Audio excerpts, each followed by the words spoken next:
It's showtime, it's your time. It's game time, it's go time. You got one shot at a gold mine. It's showtime, it's your time. It's game time, it's go time. You got one shot at a gold mine. It's showtime.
Showtime, it's your time. It's game time, it's go time. You got one shot at a gold mine. It's showtime, it's your time. It's game time, it's go time. You got one shot at a gold mine. It's showtime.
We coming hard, we coming fast.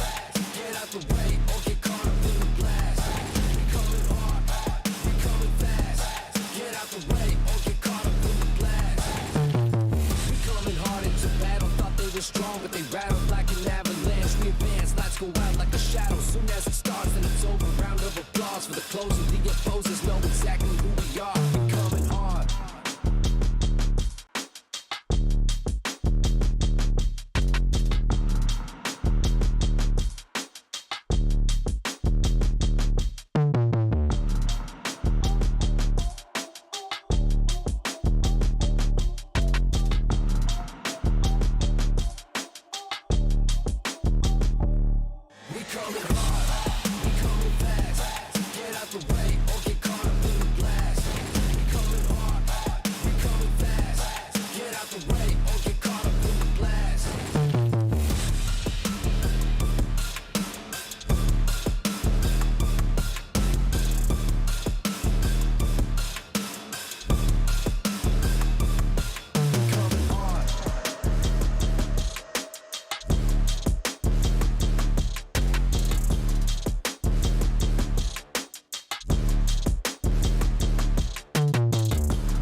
Strong, but they rattled like an avalanche. We advance, lights go out like a shadow. Soon as it starts, then it's over. Round of applause for the closer. The opposers know exactly who we are. We coming hard.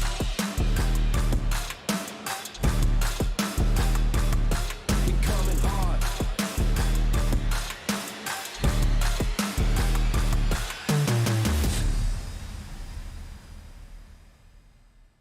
It's showtime, it's your time.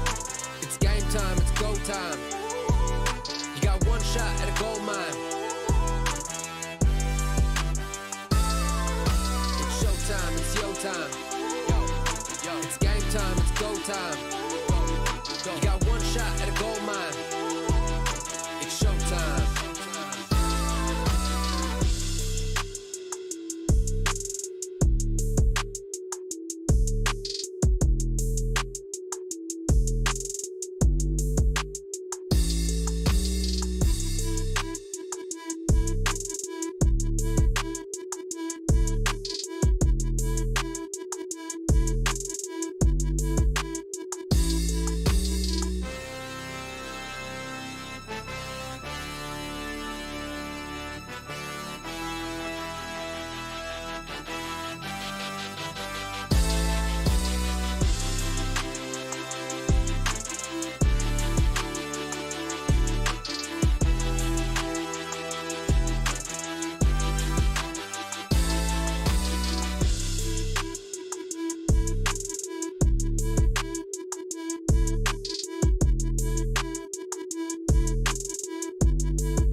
Showtime, it's yo time.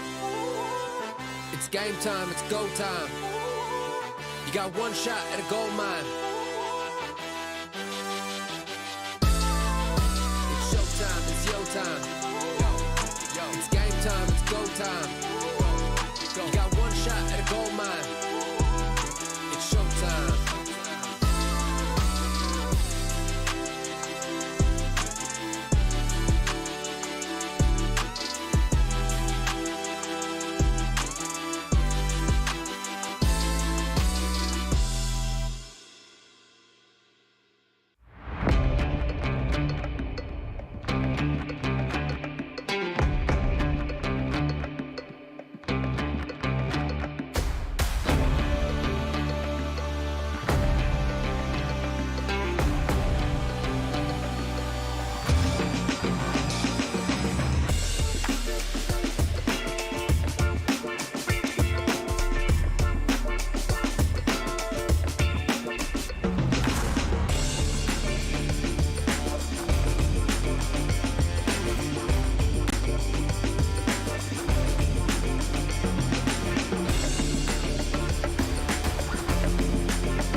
Your order is here. Oh, thank you. Thank you.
It's showtime, it's your time. It's game time, it's go time. You got one shot at a gold mine. It's showtime, it's your time. It's game time, it's go time. You got one shot at a gold mine. It's showtime.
Showtime, it's your time. It's game time, it's go time. You got one shot at a gold mine. It's showtime, it's your time. It's game time, it's go time. You got one shot at a gold mine. It's showtime.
Hello and welcome to Day 2, Stage 2 PMPL EU. Yesterday was an interesting one to say the least. It was absolutely incredible, some of these finishes that we've seen. But today, we got some more action coming your way. I'm Ginny, your host, joined on the desk by Kalaris. Kalaris, how are we feeling after yesterday? Excellent, considering, as you say, that yesterday was, I think, much closer than we kind of expected coming into Phase 2. And also, the top dogs didn't quite kind of push ahead, or even some of them didn't even get that good results at all. So there's a lot of opportunity in Phase 2 for it to continue to be even, and I'm excited about that. Yeah, that's a really exciting path that we're currently on. But if you want to make sure that you're following every single step of the way, make sure to head over to our socials and drop a follow. We got all the socials available. As we said, TikTok, YouTube, Facebook, Twitch. I know you guys are on those. So also, if you follow the socials, there is a little giveaway that we are running as well. This is thanks to Max. So make sure that your DMs stay open because we're giving away skins. Right? Yes. Yes, we are. And in fact, I think Max is also giving away a lot more than that if you DM him. Make sure to send him many, many DMs today. Yeah. Very important day for Max. Yeah, very, very important day. A very important day as well to hear your feedback in terms of what you appreciate about PMPL EU and any ideas you have going forward. So make sure that you fill out the survey. If you never want to see Max again, we got you.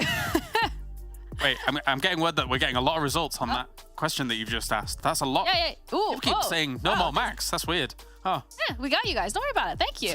Really appreciate it. Let's have a look at the participating teams as well because right now... the Genie chair. I forgot. Yeah, so I got dethroned. I'm now like not even sitting on a chair, guys. I am just like hovering. It's like a workout. I think, quite honestly, your original chair looks more photoshopped than you not having. I don't understand what's going on. Listen, it's not because I'm like small. It's actually like that chair. When they built it for someone who was like 7 foot. So when I got it, I'm 6 foot, by the way, and it was just like, oh yeah. It's not me, it's a chair. Janira, you don't have to pretend that we're not short. Like, I have to stand on boxes when it comes to all the tall people in StarCraft and all this other stuff, you know. It's a rough life. I understand. I'm just laughing my pain away. Let's have a look at the teams as well that are participating here at PMPL EU. I'm sure you guys are already familiar with them, but just another time to have a look at them and showcase in which groups they are going to be participating. Group A with 3 rather than 4, but as we addressed yesterday, Go Team is no longer with us here due to unfair advantages that have been secured. So don't take unfair advantages and you will still be in the competition. Now, one of the teams that we really praised yesterday was one of Max's favorite teams, actually, Kalaris, because obviously they're French, and he's French, and no bias at all whatsoever when it comes to Max. But Game Lord, when we look at them last season, they had a little bit of a strong start, and then they kind of like, pew. But this time around, it's like a consistent, steady line.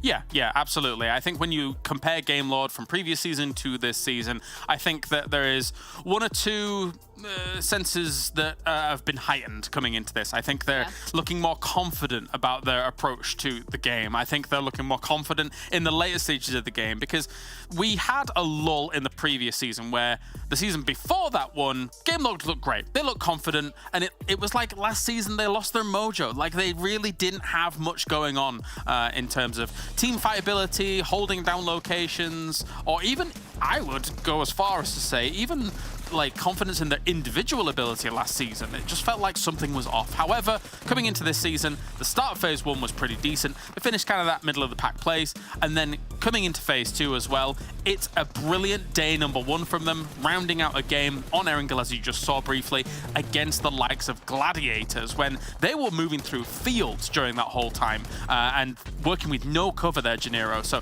I'm excited to see if Game Lord can continue on that trend. What do you think?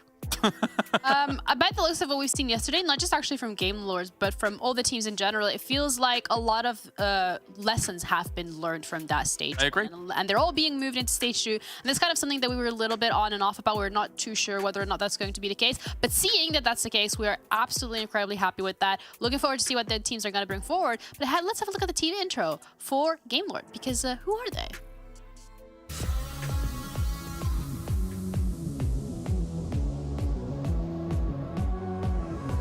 This is incredible work from Game It's Lord. getting better and better every single time. This is the best team in the PMPL right now. Narvalo is a beast. Damage sent in. He knows exactly what the range is. Sends out wide and doesn't take a lick in response. This could be good. This could be it. And somehow, some way, Narvalo works the miracle. Oh my god. EMG3 from Victor. This is incredible work from Game Lord. They are really tearing these two teams. Just doesn't stop spraying through, and Akashi on the other side. That's 2 players knocked down for the 100. I don't know what exactly happened. Allez, il en reste qu'un, il en reste qu'un, il en reste qu'un et c'est le back-to-back les amis. Le back-to-back de la part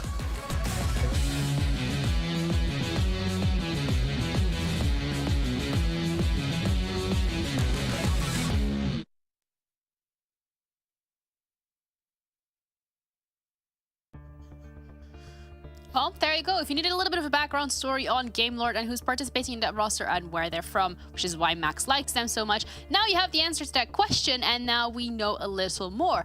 But another team really that we kind of saw climb up their ranks a little yesterday and even get a chicken dinner was ARR, and they've just been literally flying under the radar for the entirety of Phase 1.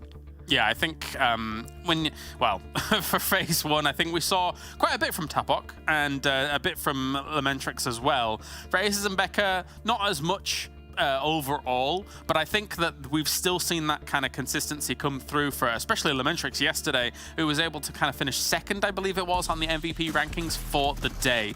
So definitely this team, they've been in situations before where they've almost been able to eke out a victory and then kind of be pipped at the post, fall at that last hurdle, as it were. However, yesterday, in a game where I wasn't really expecting them to actually make the win happen, they did via some great sends. I mean, they'd watched as a few other teams had already made that same send, and maybe you can kind of assimilate some of that information and work with that and see exactly the right angle of approach to make. But it worked out brilliantly yesterday as they were playing on the edge, and I think if they can continue with that kind of play, not this one where they're fighting against Gladiators, because Gladiators won this one out, but they almost defeated Gladiators there. It was really close, Janiro. Yeah, it was a really close, and that's again the storyline kind of that we're seeing throughout the entirety of the Phase 2 so far. I'm saying the entirety of Phase 2. It's been like a day at a first pre-show. What am I even talking about? But all in all, it feels like even the last couple of days, last stage, that consistency is coming out from a lot of individual players. And again, these individual players are having such a big impact on the standings and the points that some of these teams are able to secure. So it's good to see some of them stepping up to the plate. And again, yesterday, EXO and Meku were one of those players. Yeah, EXO seized the MVP spot yesterday, and usually when that happens, we're like, all right, cool, good for you. Yeah, golf clap, well done, well done. However, EXO comes in as a sub for NEXUS here over Octavian, and this is the first day he has played here in PMPL Europe for 23. So the fact that he was able to come out, get MVP on his first day on the field, and we're comparing him against someone that you're very familiar with, like Meku, for example, and the numbers he was able to pump out yesterday. Well, Gladiators didn't have a bad day, Janiro. So Absolutely not. I'm hoping to see EXO again today. I really want to see him on the field here to bump up that NEXUS consistency even further. Yeah, what a way as well to start off. You know, you're starting off with a bang.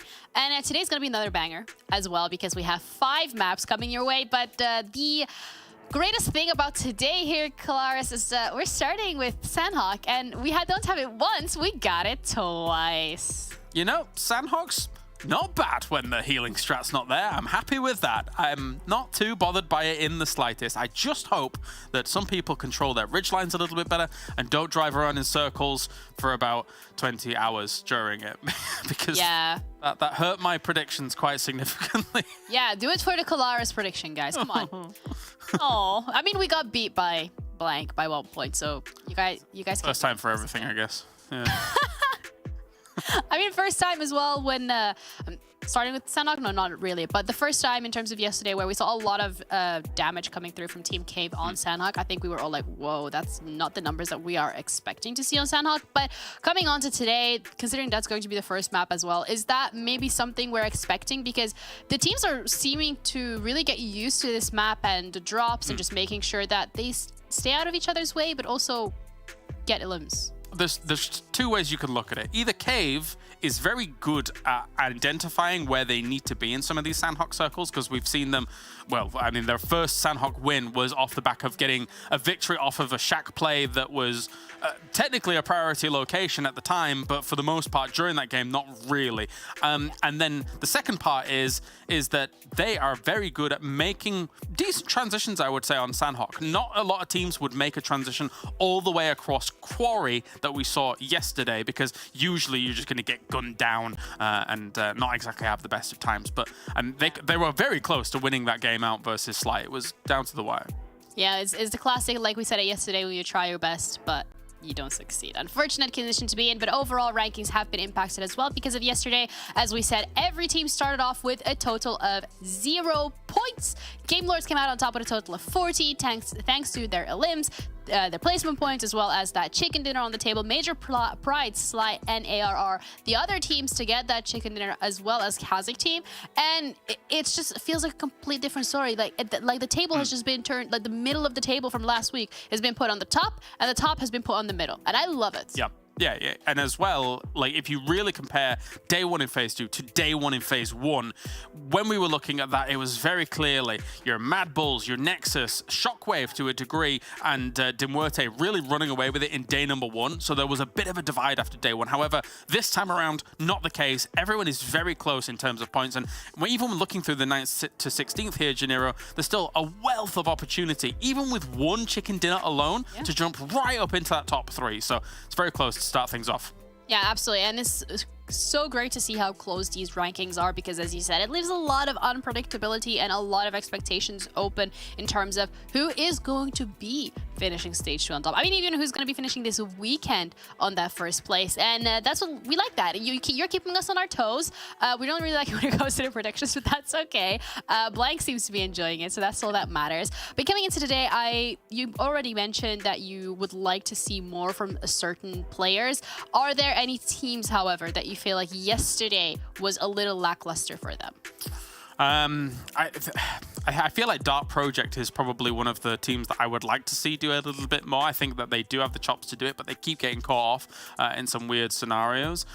Also, I think of all teams, I think Unicorns of Love, I would still like to see more from them. They have been kind of, the players on that roster have been some of the darlings of PMPL West Europe, now coming into Europe, and I'd like to, just for even personal sake, like to see those boys do well. It'd be nice. Yeah, I think Unicorns Love as well, a roster that Max touched upon last week as well, in terms of we're expecting a couple of things coming out from them, but yet it doesn't really feel like they have everything under lock and key. But again, it feels like time at this point, Kalaris, has really been the best friends of a lot of these rosters coming into stage 2 for PMPL. Yeah, and that's the good thing about the phase system. The fact that from phase to phase, these teams can step away and say, okay, we've had a good amount of games against this same lobby. Yes, it's a little bit rotating based on the group system, but you can basically judge on what you would consider the top 16. From there, you can walk away, you can say, okay, what rotations didn't work right? Which teams are we running into constantly on those rotations? How can we slightly change those rotations to, say, go around a particular compound and miss them on this move as we're making it through? Because transitioning to these circles is very important, especially in the early game. Yeah, and I think those adaptations, the fact that they're being made as well, is a really important thing to see. A lot of the times, I mean, sometimes teams are aware of some of the mistakes they're making, but it's the struggle of bringing that awareness into practice and having that translation, see how they're performing on the maps. But so far, it feels like every single roster has really been quite well and performing quite good at making those translations and actually getting those changes down on their lock and key. So that's a really interesting thing as well. When it comes down to individuals, do you have any 2-3 players on different rosters that you think today is the day that they're going to be getting onto that MVP podium? Quite honestly, I'm super excited to see if EXO can re-show what he showed yesterday for Nexus. There is a moment, of course, where you look back at Nexus's play yesterday and you think to yourself, okay, well, they did have that basic, almost unplayable location on Miramar where nobody could get to them. They were firing at everything, and that was probably able to inflate those numbers a little bit. But still, Nexus is a team that can do very well on Miramar without those kinds of advantages that they were able to find themselves yesterday. We've seen them hold down compounds very strongly, like south of La Bendita crater, etc., and things like that. We've seen that in the past through multiple tournaments. So I think my eyes are still kind of on Nexus. Also major pride here, Janiro. Yeah. I think that looking at them, we kind of alluded to how well they were going to perform at the start of the day yesterday. And I do like the ability to try and enable effect and see how he's going to perform too. Yeah, a lot of players to look forward to, a lot of rosters to look forward to, but also a lot of games to look forward to. So thank you to Monster for sponsoring this and giving us the energy to keep going, because a total of 5 maps, and I can tell, you know, sometimes towards the end, maybe a little bit of fatigue creeping in. We're seeing a bit more mistakes, but that's fine, because we're gonna keep going. We got this. Just a reminder as well, I'm Genie. This is Kalaris. I don't know why I said that. I saw those thingies pop up and I was like, yeah, you know what? This is a good time to remind everyone.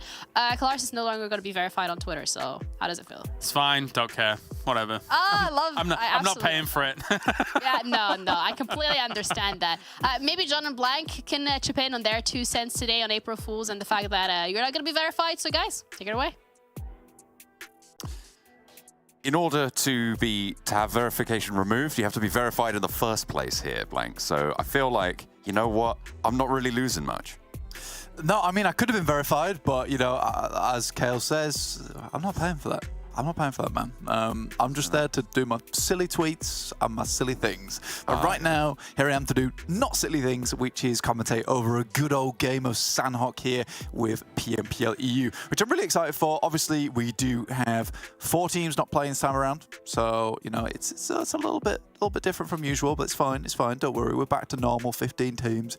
Normal, I say, in quotation marks here. But heading over to Sanhok, start things off nice and hectic. We had a Sanhok yesterday which was all over the place. As the guys on the desk were saying, you know, Kale wished that Dagestan didn't move all round, circling backwards and forwards in the vehicles, but it did not happen. But one thing I will say, John, is I think a lot of these teams are getting a little bit too much focused on the western side of the map. We saw that massive traffic jam happen purely because everyone was moving from that western side. Yeah, it was very, very tricky to navigate on that quarry, and in general, that's what we have seen. And it can come back to bite you. I mean, Blank, it was impossible to predict that one. I think it's safe to say it was just completely, you know, nobody could have done it. Nobody could have done it. Anyway, moving on. Looking at this game from that northwest side down to docks. Again, very, very kind on these plane paths here on Sanhok. Really not too much to worry about, no matter where these plane paths go. I think the most dramatic we've seen has just been like you have to spend 20 seconds getting to a vehicle and going to the place you want to go.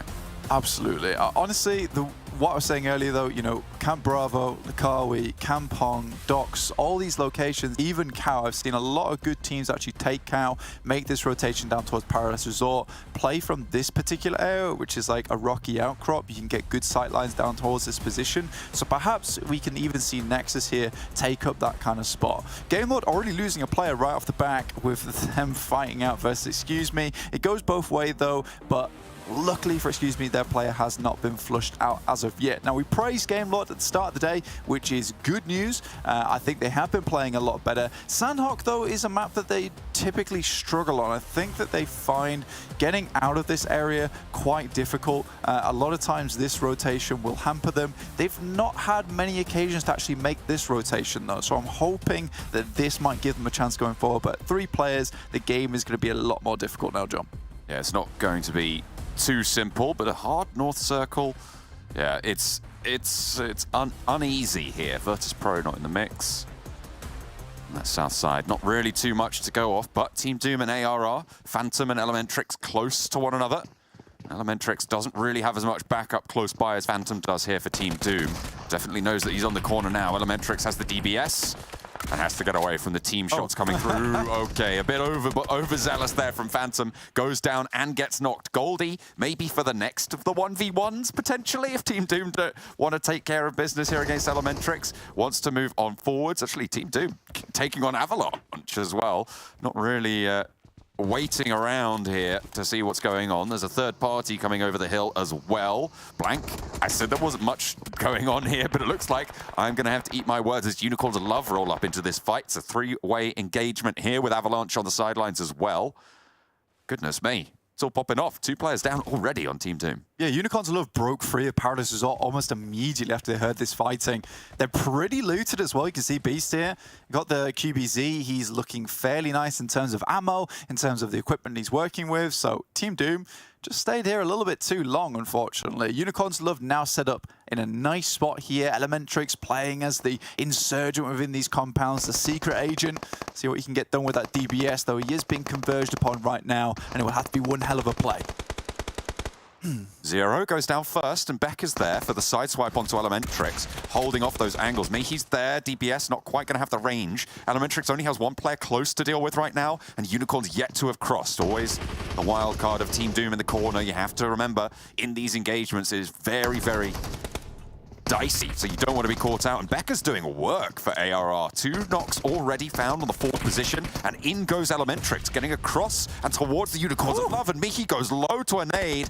A non-existent HP bar there. Zero gets flushed. Beast probably up next. SHOCKWAVE has to heal, and in comes the rest of ARR as Tapok joins into the fray. Becca and Elementrix playing off of one another. A little bit low on the HP, and not really too many meds to be worried about here as Tapok wades in, but gets knocked on the side. Yeah, Tapok down here. Pretty bad news considering this guy is the key player from ARR. Mihi, though, low. SHOCKWAVE still alive. He's got nothing left on him. Oh, no. Are you joking me? Oh, Lord. That nade. I mean, that's a gobstopper and a half, right? He's playing soccer when it's trying to play PUBG Mobile. Oh my goodness me. I've got American. It took me by surprise that much. I said soccer. But what am I doing? Football, yeah, obviously. But I mean, yeah, let's get a replay on that. That is so unfortunate. That's really unfortunate. Yeah, that's a gobstopper of a grenade, though. Stuck in his mouth. Nothing he can do about it. Stays inside. Team Doom, though, gets back in on the action. Lino's been here for a long time. He's been just waiting, and I said, you know, these engagements can get dicey. Nexus from the north.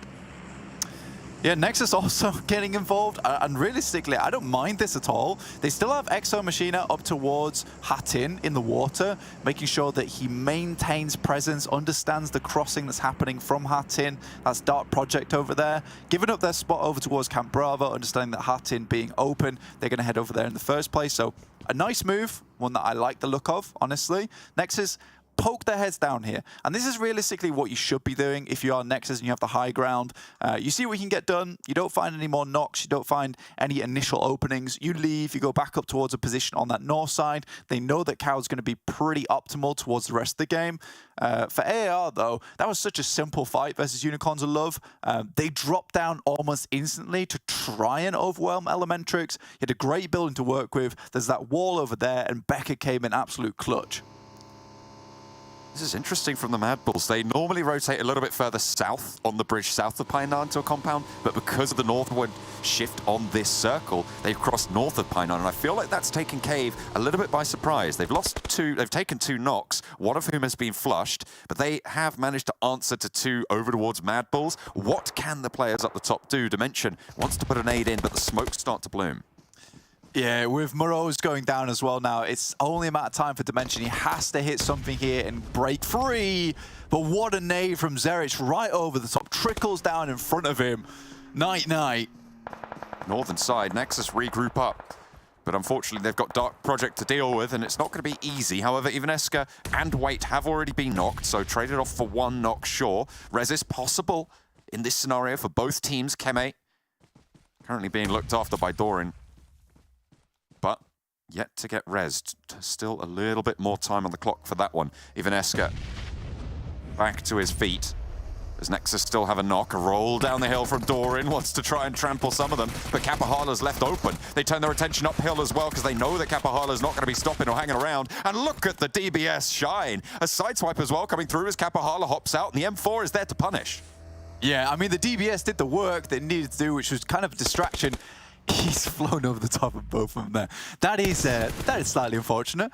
Was some style points though. But again, for EXO, really good job from him. The only reason this fight plays out the way it does is because EXO left behind, stayed in the water, provided all the information across, and this is typically a horrible position to be in if you're a team moving through. It's very similar to Lakawi. If you drop there, there's a huge amount of loot to be had down at the dockside, but there are several compounds towards the west where you could look directly down to Lakawi. It's very similar here. Nexus has all the room to play around with. There's only really one rock that's hard cover for the guys of Dark Project to actually use it. Now Madness left behind, all is lonesome. Becker falls down to the burn from Elementrix across the way. Oh, one player? Yeah, they're on one player now, and Team Doom still have 2 with 4 eliminations. I mean, they were in the middle of this maelstrom of teams moving past this compound, but seems like Team Doom might just have found what they were looking for. Excuse me here. I think this is 6 teams now that have moved into this compound. Yeah. This has been a pretty hot spot on the map at the moment. Havlik looks to finish off Lino. Worried there's a full team in here. I mean, he just flushed one out, looking for one more. The rest, Zeus is actually on your screen right now, just the western side of Sly Europe. So this has been a very odd game to start things off. KASIK team run themselves in towards MADBULLS, losing Zerich, losing Frozen. Only one player remaining there now for MADBULLS in Fleeke. You can imagine this is pretty much donezo now for MADBULLS. Yeah, you've got to think that it's going to be pretty hard to make your way forwards from here. Still, they're in with a sliver of a chance on the northern shift. Rez coming through onto KASIK team, just about managing to make that one happen. As Fleeke is sent onto the northern side of Paradise Resort. Nobody in Paradise Resort, so safe for now. Yeah, very surprising that no one's really in Paradise Resort other than Fleeke. I mean, he's given a right hand there, opening up to see quadruple aces. Not quite enough to win this round, though, because the Royal Flush coming through. I think for Game Lord, though, they've managed to make their way up. Now, this is the rotation I wanted to see them make. I've seen them do good work from the coastal side up into this spot. If they can find themselves a knock or two over towards Nexus, who have spent a lot of time up towards Cal now, I don't think it's going to end up there, personally. And I think Game Lord being able to get themselves here in the first place is gonna cause a few problems for Nexus. Obviously, they have the man advantage with 4 players alive. This is a position on the map they've won from before. I want to see Nexus continue with this same kind of approach. Gladiators, though, have moved in. Matic spotted. EXO, though, goodness me, this guy is cracked. He's getting on with it. He's making the job a hell of a lot easier for the team. Kapahala tumbles down the hillside. Matic's taken a knock over across the way. As Nexus are regrouping, maybe turning around to get everyone out of dodge, sure, but puts them back into the fire. A little bit of a bandage going on as Kapahala dropped off by the hillside. Kitsune in this off angle could maybe find a little bit of damage, an inlet on towards the Nexus lines, but this North Shore crash still keeping Gladiators alive. Yeah, they've taken their time about this as well, moved in as late as possible. MUERTE, though, have been on a long boat rotate at the moment, a boatation all the way down from the southwest island. You can see them just on the west side of your screen, starting to make inland now. Obviously, they will have lost a lot of HP just from the blue, but they've had so much time to loot up those medical supplies. I think it's feasible to stay out in the blue up until this point, stage 3, stage 4. It gets very dicey stage 4, but at this point in time, I think this is one of the smarter rotations you can make on Sanhok, particularly with the fact that the blue has been pushing in for a long while, and the map is so small that making a rotation like this all the way from the southwest side is doable. This was this unbelievable shot coming through from EXO. What accuracy coming through from him. And I mean, for a guy that's been shifted in for 4 games yesterday, put up a marvelous amount of work, you kind of don't expect him to continue popping off as hard as he is right now. You know, you feel like that's one day, he blasts, and then, you know, goes back to a more reasonable standard. But he is bringing some fire to the team of Nexus they desperately needed. The heat for now is bearable by Gladiators, though, and Keme is going to have to find a little bit more, but that is a very difficult res to get. You need some smokes to be operated on there. Doran managing to use the ridgeline of the beach just as it turns down towards the water to stay alive for the time being. And look at this, EXO just putting shots down, keeping Meku's neck winded in.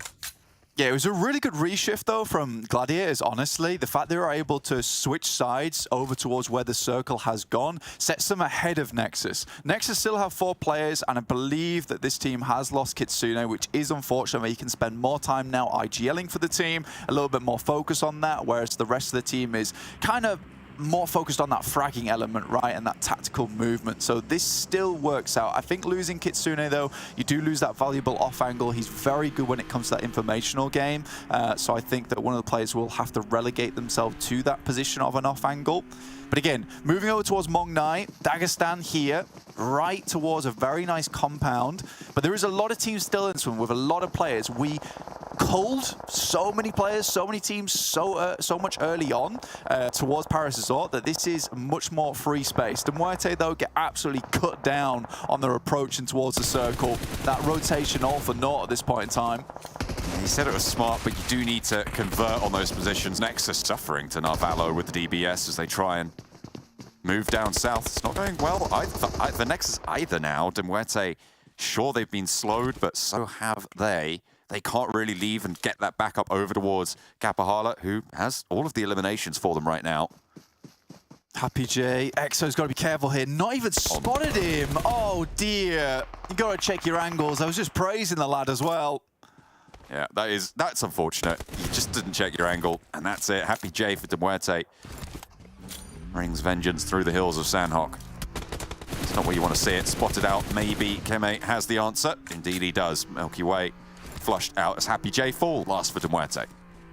Might just be able to get their boy out of there. You never know. We'll see what happens. A lot of teams still in right now. Sly Europe slinging out in vehicles. See what they can get done. A lot of teams already having a base of operations to play around with here, John. Yeah, Gladiators managing to push in from that northern side. Dagestan with the buildings. Probably one of the strongest spots here if they can hold it off against KASIK team and Avalanche, who both need to move in at the same time. South side for Sly may be playable here, as that compound on the junction is free right now. Nexus might try and move in. Yeah, Keme at least in there right now.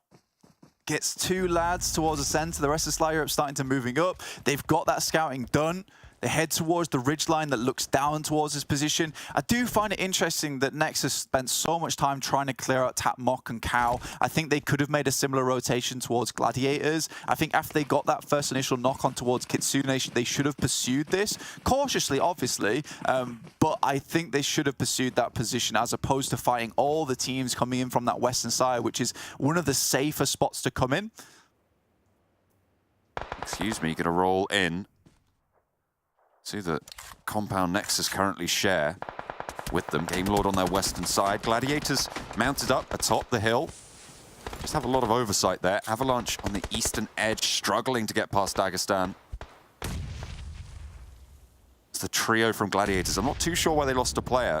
It's just a little bit slap bang in the center on some buildings. Yeah, they lost a player to Nexus earlier on. I think they got a nice cheeky shot on towards them, taking down Kitsune. This is why I said they should have pursued them, because they knew they were down at 3. Oh, yeah. And they'd already scouted out the majority of that northern side, which is why it's confusing. Now we have 2 teams occupying the same compound down towards Nexus and as well as Excuse Me. Gladiators have a really strong spot towards the middle, one that they shouldn't necessarily have had, honestly, but they have bided their time over towards that northwestern side. They came in not too late, not too early, and they got ahead of Nexus. I think they've made a lot of good moves to get here in the first place. Fleeke still riding it on his own over towards the center of the map. But right now we're looking at KASIK. You can see Sly Europe currently playing on this ridge line. They've got a lot of high ground to play around with. Obviously their vision is obscured by the tree line at the moment. The fact that Fleeke is still going though. Had information on this from earlier, considering a lot of MADBULLS were taken down by KASIK earlier on. Now just 1 player remaining with Kaz himself.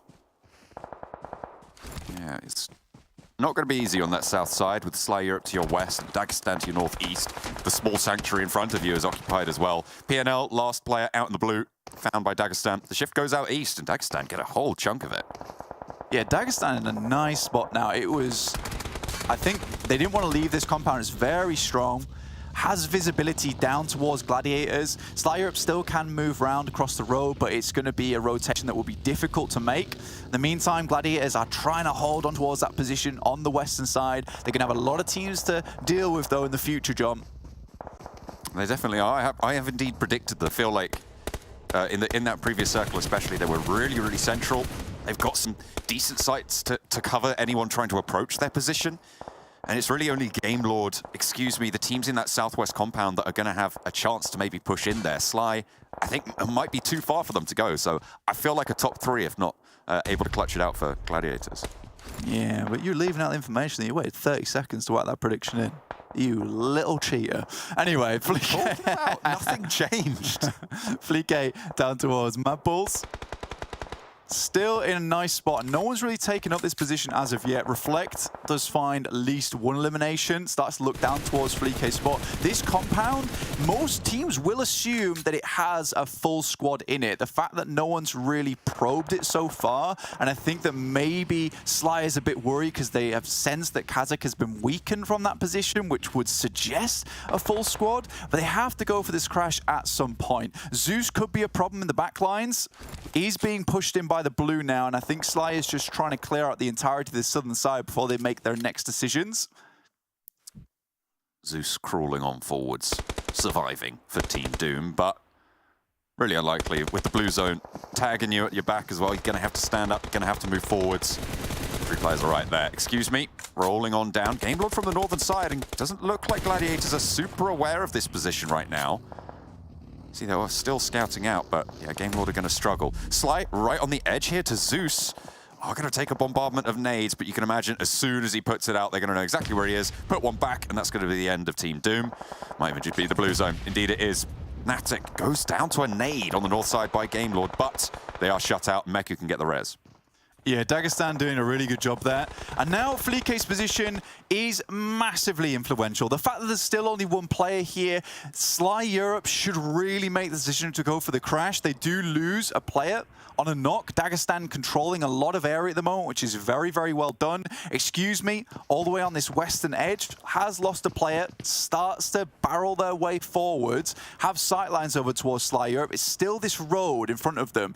Smokes will be necessary for all of these teams, and Fleek is getting a little worried, man.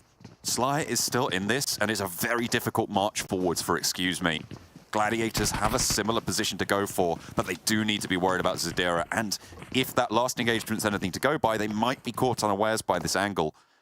The zone will push Zadira in fractionally first, but Gladiators probably don't want to bide their time too much. It's going to be tough. Sly Europe trying to remove the threat in They're the main problem when it comes to crossing this road. And with one knockdown, Sly Europe might want to opt to try and move in, but it wasn't one they found. So I think for Sly Europe, they're still a little bit concerned. They're not sure how powerful this team currently is. Dagestan have sightlines over towards Gladiators. Tixi sending one back over towards Zadira is really good though. Shifu as well on an angle to stymie the push. The 1 flush, 2 flush Gladiators falling like flies, but Meku has just managed to find a position in the circle to stay safe for the time being. Another Sly Europe player going down to Fleek. This is a really strong hold as a solo player. Zadira did fall. Keep has to move out. You're kidding me. You are kidding me on this circle, dude. I love this so much. The fact that he's had so much presence here and claimed this territory as his own is unbelievably good. Sly Europe continue to be harassed here, running low on utility, low on meds. Dagestan now at 4, a really strong proponent in this game. You've got to imagine that teams think there's more than one player in this compound. Yeah, absolutely. I don't know how many teams have come into contact with MADBULLS, how many of them will know that they are down to just one. So it'll be difficult to make that call to crash. It was literally only KASIK. KASIK's the only team that's had that advantage so far. Is still doing a really good job on this side, but they're about to be pushed in, and this is where life becomes extremely difficult for themselves. Reflect dodges a bullet there and a grenade. Dagestan want to move through as Reflect is so close to them. He's still going. You are kidding. Mandarin falls, and Sly Europe are going to bits right now. Reflect really needs to hold this position down. A nade over towards MADBULLS would finish it. The circle, I mean, this is the way that MADBULLS could potentially maybe get into the top 3, but it would be kind of crazy. They know they're in nade range now. Shifu loses 1. Spotted. Sly still under masses of pressure. Yeah, Sashipa's actually on such a good angle right now behind that rock, has so much vision towards all of this, and Dagestan have to move up. They have yet to spot out where Reflect is actually playing. None of those nades hit him, so they don't have the information. He hits a nasty one over towards Zadira, and we'll try and finish it off there. Gets an easy little nade over towards him. Keep should have a good idea of where they're now playing. Black moves up, and Sashipa's still doing work right now for Sly Europe. The fact that Flique has got so far is unbelievable. It's winnable for him as well. That's the thing. 2 players maximum on anyone, and they're all on the outside. He has so much control. Limbo Boom shimmying through. 4 teams still remain blank as the final circle closes. Nobody healing here. Limbo Boom gets stood up on, and Reflect takes him down. Definitely position known now from the inside as Flique wants to try and slow it down. His teammates out as well. So it does need to be very, very careful. Reflect, oh, he's going to put a nade in Flique. This might be the end of the run. It's going to be the burn and the nade. All go into pot now. So the MADBULLS finally falling. 2 teams remain. Dagestan and Sly Europe are pushing for Reflect. Oh, that's 1v1. bold. Keep has the angle. It's Dagestan all the way. That was really, really bold from Sly Europe. I love that play from Reflect, though. Sees him pull out the nade, instantly moves in, but a very, very quick turnaround there from Dagestan. Keeps it together towards the end there, gets them the chicken dinner. Great job overall. I think Zashipa had a massive influence over that game, but massive props have to be given to Flique, of all people. Absolutely. Very, very important to give that one over. Really nice stuff. A very chaotic ending, but MADBULLS get further than we thought, and Dagestan take it home. Dagestan take it home indeed. They have that first chicken dinner of stage 2, and I know, Kalaris, you're like, what happened? I can't believe Dagestan was this close to throwing this, to be perfectly honest. How on earth did we suddenly forget Reflect had made this Hail Mary send with the buggy all the way to there? Then to lose 2 players. I thought with the MG3 they were just going to spray through the grass to be able to take out Reflect there, but no, that didn't happen. By the skin of their teeth does Dagestan win this one against Sly, who I don't know how Reflect was making magic happen over there, but it was probably at the fault of Dagestan more so than anything. But they still get the win. They still get the win. They still get the win indeed, and get those 10 placement points, 19 in total because of those elims as well, adding on to that tally. 5 placement points for, 12 elims. I mean, if we're talking about Sly here, that was such a bold move from them, especially from Reflect. But looking at the bottom as well of the table, you got your MUERTE, Unicorns of Love, Avalanche, Dark Project, and Cave. Especially want to highlight Cave here because, you know, as you mentioned yourself earlier, Kalaris, that's one of the teams that you are keeping a little bit of your eyes on. Yeah, you have 2 eyes. Yeah. Both eyes. That's right. Both. I mean, they're pretty good at Sanhok usually. However, this one going out pretty early, and again to kind of some of the big heavy hitters of phase 1, it's not too much of a surprise. So we can kind of let them off for this one, even though they are good on the match. Yeah. Well, we're going to let them off for this one, but let's have a look at a head-to-head because that closing out of that game, Sly against Dagestan, was so close. I mean, how's your heart rate going? Quite rapid. Okay. Let's be real. So I've talked about Dagestan's position. They had a compound for a long time. They play out of it, and it kind of did come to the wire. They had to move out of that compound anyway. It kind of makes sense. What I'm quite surprised by is that no one identifies that Flique from MADBULLS is alone in that compound, in the center of this during it all. If Sly identifies this, and you can identify this by any other ways, by the way, like, yes, we're in TPP, and yes, people are kind of peeking around corners using that TPP method. However, when you see no one peeking and no one shooting your direction from a compound like that, or shooting in any direction from a compound like that, usually if it was a team that was 3 or 4 man strong in there, they would be flexing their muscles a bit. They would be trying to shoot at things that might come into vision of them and stuff like that. None of that happened. As Sly, you could potentially have crashed into that compound, dislodged him, and probably got the win from that. So, yeah, a little bit rough.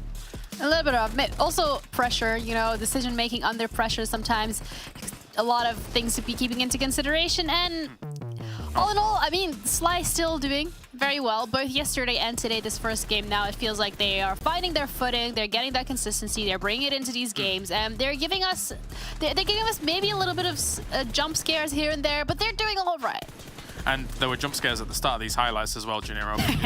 I can't believe we start talking about teams like Unicorns of Love, and unfortunately, a nade bounces off them, and they both go down to the nade.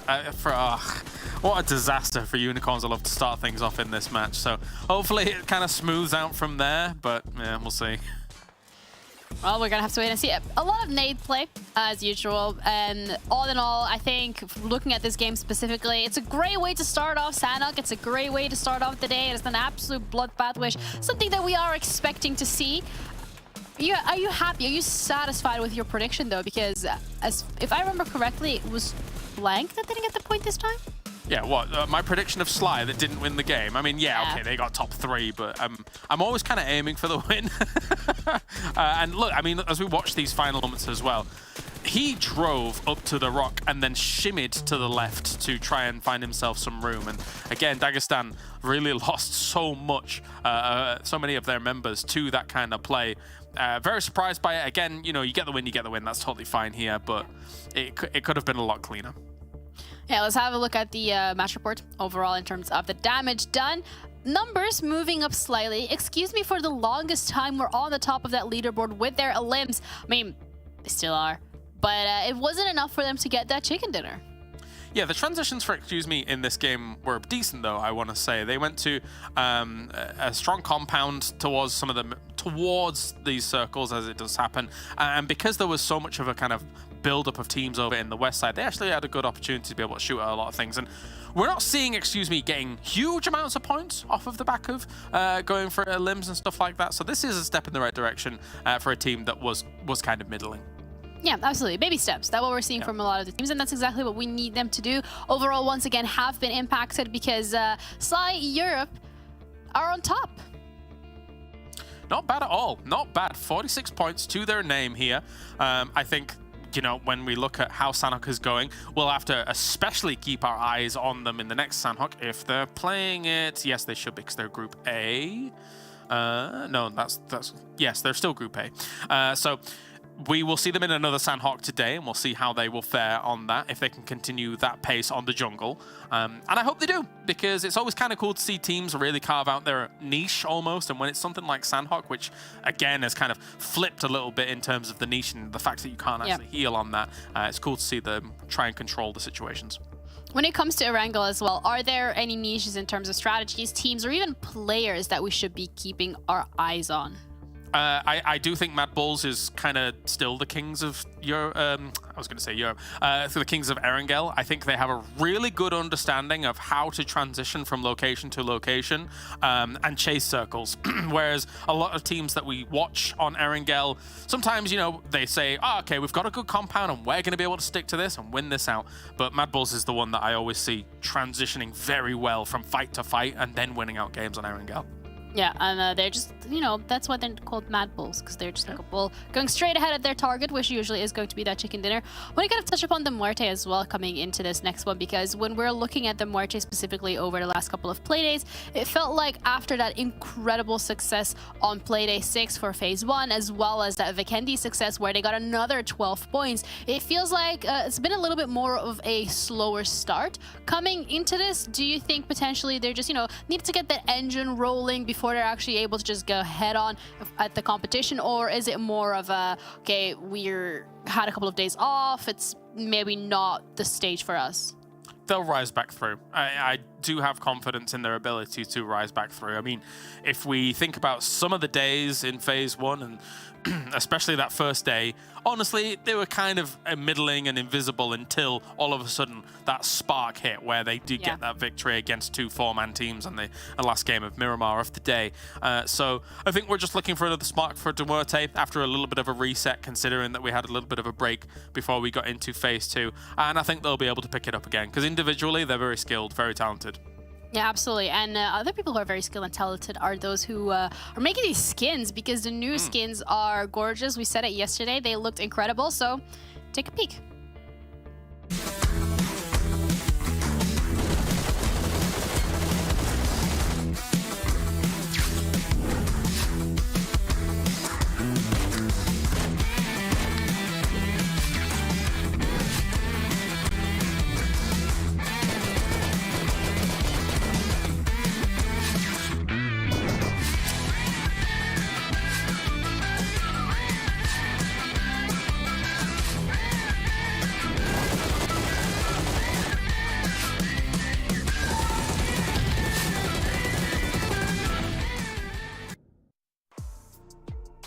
I really like the colors on Crimson. I think that's my favorite one of the new skins. They're Are we allowed to like play favorites here for skins? Because no, the skins have feelings, Janero. no, they have feelings. No. That's I completely understand that. I was gonna say I have feelings too, but like this new hovering on the chair is putting me a little lower than I expected. We have Erangel coming up next. I know we're gonna do predictions during stage 4 to see which team is gonna be closing it out. But do you have faith in Sly Europe coming into this one?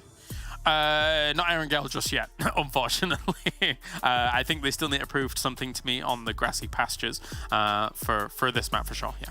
Okay, the grassy passages may not be Sly's forte, but MADBULLS, as we said, they're probably going to be taking this one head on. Take it by the bull.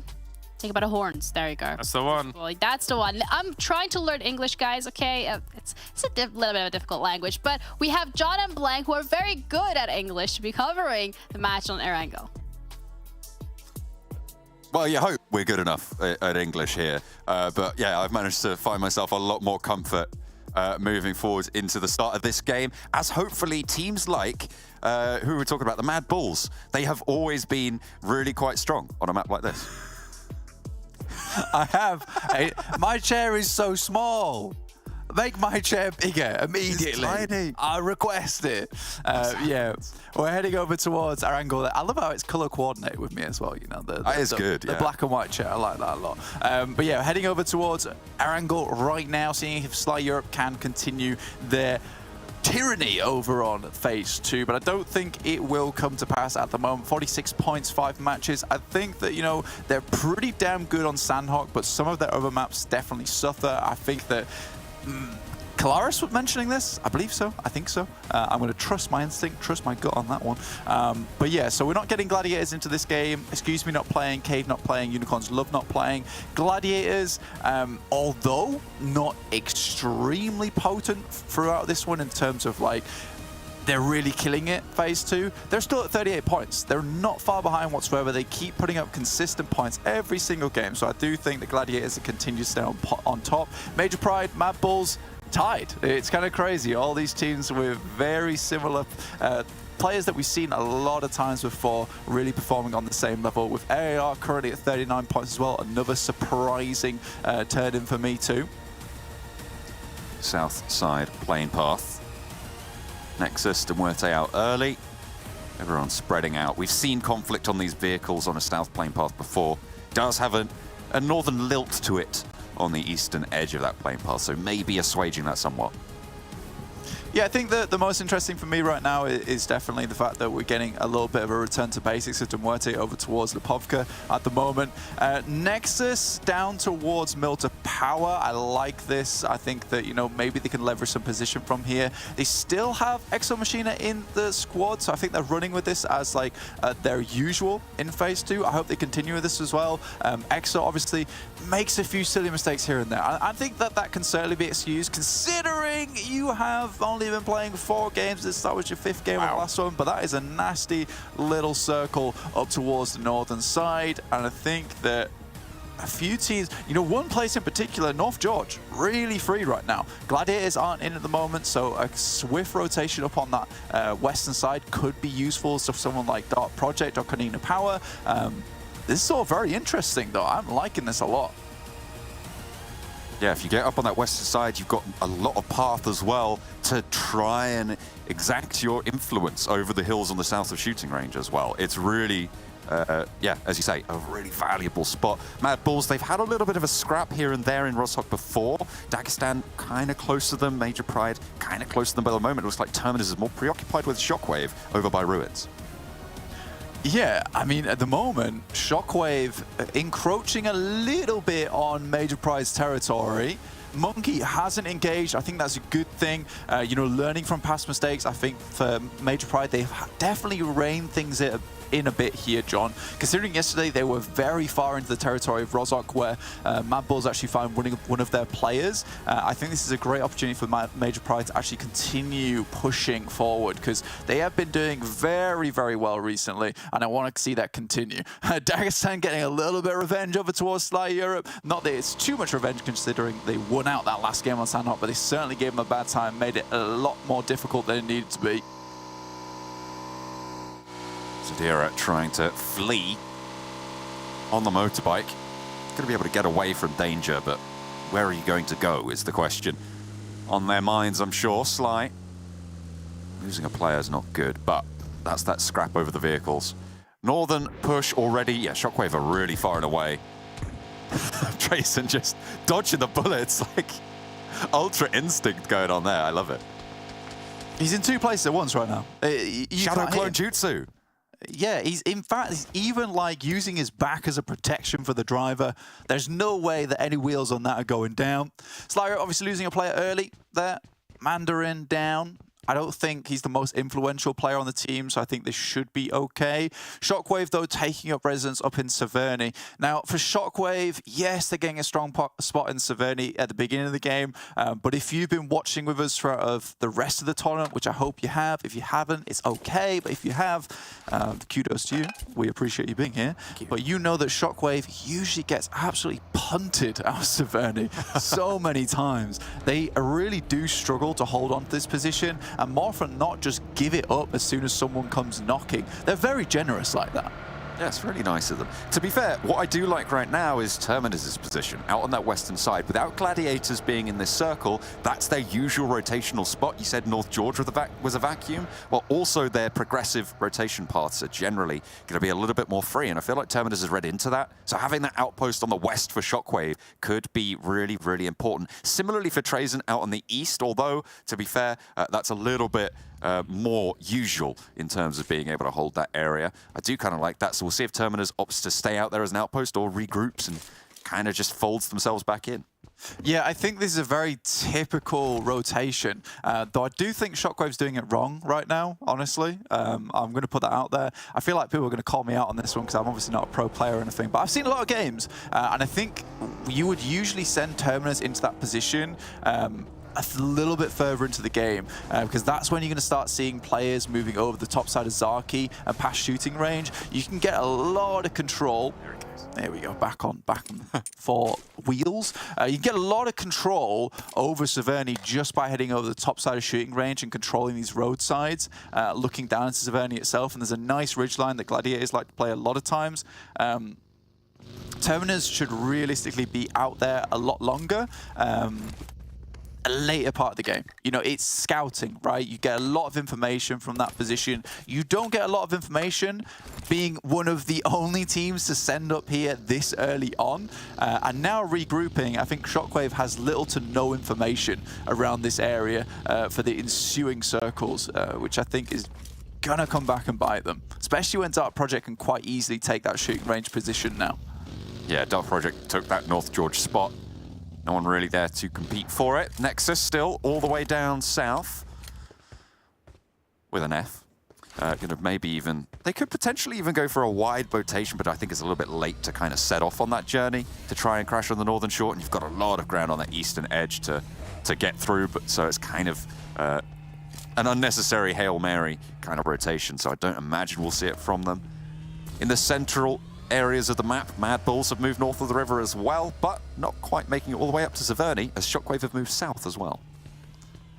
Yeah, getting a little bit more central, Shockwave, I don't mind that. They are pretty clustered up right now. Again, information gain is going to be a little bit limited. For MADBULLS, they're just approaching a lot of these hotspots on the map. This particular 3-story has a lot of loot in it, has a lot of areas to hide and give chase to teams. This is more like a roadblock than anything. Game Lord, currently sitting in Yasnaya, have just let Sly Europe pass them by, but I think holding out here for a while, making sure there's no teams coming through Yasnaya means that they can make a rotation over the top side of the lake. That's just the north side of Yasnaya, which is not bad at all. We've got MUERTE on our screen right now, just getting ready for the long send. More than likely going to head up towards the top of Kameshki Way and over top of Stalba. This would be a pretty typical rotation, though we have seen them try and hold out Nexus before. It's gone kind of well, I'll say. They've taken down 1 or 2 players, but then stick around for too long. I don't want to see it this time. Sly Europe on 3, near the MADBULLS, Major Pride, that line towards Shockwave, holding on those ridges. See if they can make it work. KASIK team just crossing the river now in the west of Rozhok over that central island. Very, very treacherous ground. Luckily, no one is over the other side of it. They won't come a cropper there. Might be able to guard out a team or two if they stick around, but actually most teams now have moved further north. You're getting in position. Dark Project loses one player to KONINA Power. Their rotation slightly slow. I think that you have a lot of information down towards KONINA Power. Maybe you hold them out a little bit longer before making this rotate. Monkey doing exactly what I said Terminus should have done. Now this circle, disgusting. Major Pride would have been very happy if they had just remained in their position from before, but this is not a rotation or a circle that you think you're going to be making at this point in the game. A lot of these teams on the eastern edge, hugely put out by this one, John, because their rotation completely scuffed now. This is where thinking on the fly comes into effect, and I think the best teams that can take advantage of this right now is Nexus and MUERTE. These two need to make a quick decision. They'll assume most teams will have moved north, which means Ruins, down towards School, Pachinki. These compounds are free, but right now they're hesitating. This is bad news. Major Pride looks like they've almost immediately turned tail and gone straight back across the river on that central island. Ahead of KASIK team, in fact, to try and guard out teams starting to move back down south if they want it. Nexus to MUERTE. They make that quick decision, and the decision is, let's kill Kapahala. Let's get that done. They take him out of the mix, and Nexus lose a player, and a pivotal one at that. Chem8 now on the run. You need Exo Machina's shots out of the side of the vehicle to be able to stop this one from barreling you down. Again, they make this same rotation time and time again, and it always comes back to bite them, where they chase Nexus down for too long. Nexus is going to get ahead of them now. They're outside the blue. They might stop off and try and take shots if they can find a position to do it from, in which case MUERTE might lose one or two players, because they've already taken a lot of damage from the blue, only take a couple of shots to pump them out the vehicle. A lot of times that's more of the difficult thing to make happen, which is the fact that you're trying to take down a player at full HP in a vehicle going very, very fast. But if only one or two bullets need to hit, then happy days. MUERTE, though, they break wide, head down towards the south. Please head down towards the south. Don't chase this. It's not worth it. There's so many good compounds you could be taking right now. Team Doom as well, also very far on the south, and going to be happy about this hard south shift. They were on the military island for a very, very long time, currently moving out of Ferry Pier towards Pachinki on the road. No one's really going to be around to stop them. The question is, where do they want to post up? Because they will be a little bit late to the party. The northern side of the river has now drained just a little bit and sent about half of its capacity down south. Osmosis working well. Real nasty shift on the circle. We've seen this quite a lot in the past. This is before any of the circle changes were implemented, and I think we saw it more of them than we needed to. This is a difficult circle to play, a really difficult circle to play, and it certainly will test a lot of the players in these lobbies, but it's nice now that we only see it now and again. But that test is still here, you know, it's still just as difficult as before, and that test is realistically, where do you want to post up?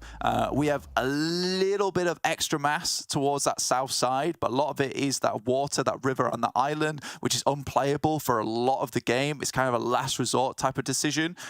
So a lot of teams trying to keep themselves close towards the coastal side, but next shift heads down, the island now focal position, but anyone that's already moved down, like KONINA Power, like Major Pride, is happy. One team, though, in particular, that is really, really pleased about this is Team Doom. You mentioned them before, John. They have been down in Sosnovia for so long, and I was like, what are you guys doing? There is a circle to get up towards. I think they knew something that we did not. I mean, this is two really hard south shifts in a row, Blank. This is a very, very unlikely circle to have occurred. So you can imagine all of these teams are, as you say, improvising at this stage in the game. With those IGL brains needing to start to tick over into the red, I imagine people are going to start to make a couple of mistakes here and there. Yeah, it's quite funny because we're already seeing one of those, and it's not a mistake that is on Game Lord's back, but, you know, they moved down towards MUERTE. They spotted out that rotation. They decided, you know, that is quite clustered. We're going to move back up towards Yaz side, cross the bridge, and maybe move over that island. Game Lord have played well from there before. It moves down towards the south. They have to quit that rotation over the bridge and move back down towards School. Luckily, because a lot of these teams shifted up towards the north quite quickly, they still have a little bit of room to play in. I think for Team Doom, they're going to be a real surprise factor for a lot of these teams. I don't think anyone's going to assume that someone's in this building that quickly. Oh, it could be a little bit of a surprise there. Shockwave. They look pretty solid on that northern side, but it wasn't another team that punted them out of Severny this time. It was, in fact, the blue zone and these circles. Devilish indeed. If Shockwave can take control of this bridge on the west, it would be a very, very strong position to hold out the two teams to the north. Why a Nexus here? Hang on a minute. Didn't they start in MUERTE Power? Yeah, they had to break wide from MUERTE, and they made the decision that, look, we're going to cross over East Rozhok Bridge, try and head on the north, find ourselves a compound, shifted south, and now Nexus is in a whole world of hurt at the moment. They might be able to get something done. Luckily, they're still at 3 players, which is fairly decent. They will have had to invest a couple of meds and supplies to get themselves back up to a decent HP standpoint. Actually rolling over past Avalanche, hopefully. You'd imagine that's what they want to go for. Going out into the blue for Extra Machina, but Keme is embroiled now. There's no getting out of this one. Probably going to need a little bit of backup to make it through here. You can see Extra Machina turning around. Nade from Keme in hand being cooked, and Doran is there for backup as well. Keme wants to take down PNL. Will be able to get a little bit of damage as the blue zone envelops. Another nade over the top, 2 still in the back pocket, 3 Molotovs. Oh, fade away. There it is. The fade away, gets to the vehicle, turns it around, says, oh, hang on a minute. Yeah, okay. Yeah, I'll get the flush. Go on. Why not? CJ takes a hefty chunk there. As Alicio leads the charge away from this engagement. KASIK team might crash into them here. Yeah, next circle's about to hit too, John. So at this point in time, we're getting scarily close towards the end of the game. And that is nasty once again, back up towards that northern side. This is a very, very difficult game for any of these teams to fully figure out. KONINA Power on 4, kind of in those ruins with the majority of control there. ARR bearing the brunt of the teams out to the west, like Shockwave, like Dark Project as well on that southwest side. Gonna be difficult. Alicio gets a nade over towards Exo Machina, and Nexus and Avalanche really just going at each other right now.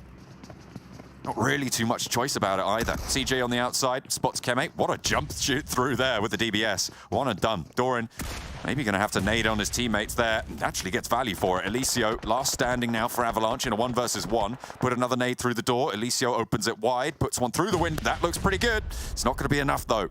Doran stays alive. Yeah, again, this all comes down towards chasing. MUERTE even suffered from this earlier on, heading up towards VIRTUS.PRO. It was such a tough circle to predict and analyze that I think for most teams, priority should have been on getting towards the circle itself, finding a compound and rethinking the strategy from there. MUERTE chased, they headed up towards VIRTUS.PRO, they found difficulty on that side, and now finally moved down towards an eastern position, but have the overlook from MUERTE on their side. Tulika shots over towards VIRTUS.PRO.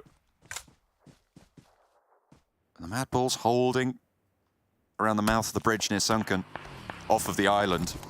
Nexus still under fire. Shockwave have managed to make it to the south shores. I mean, just about. Sly Europe down towards a tiny little compound. 3 players.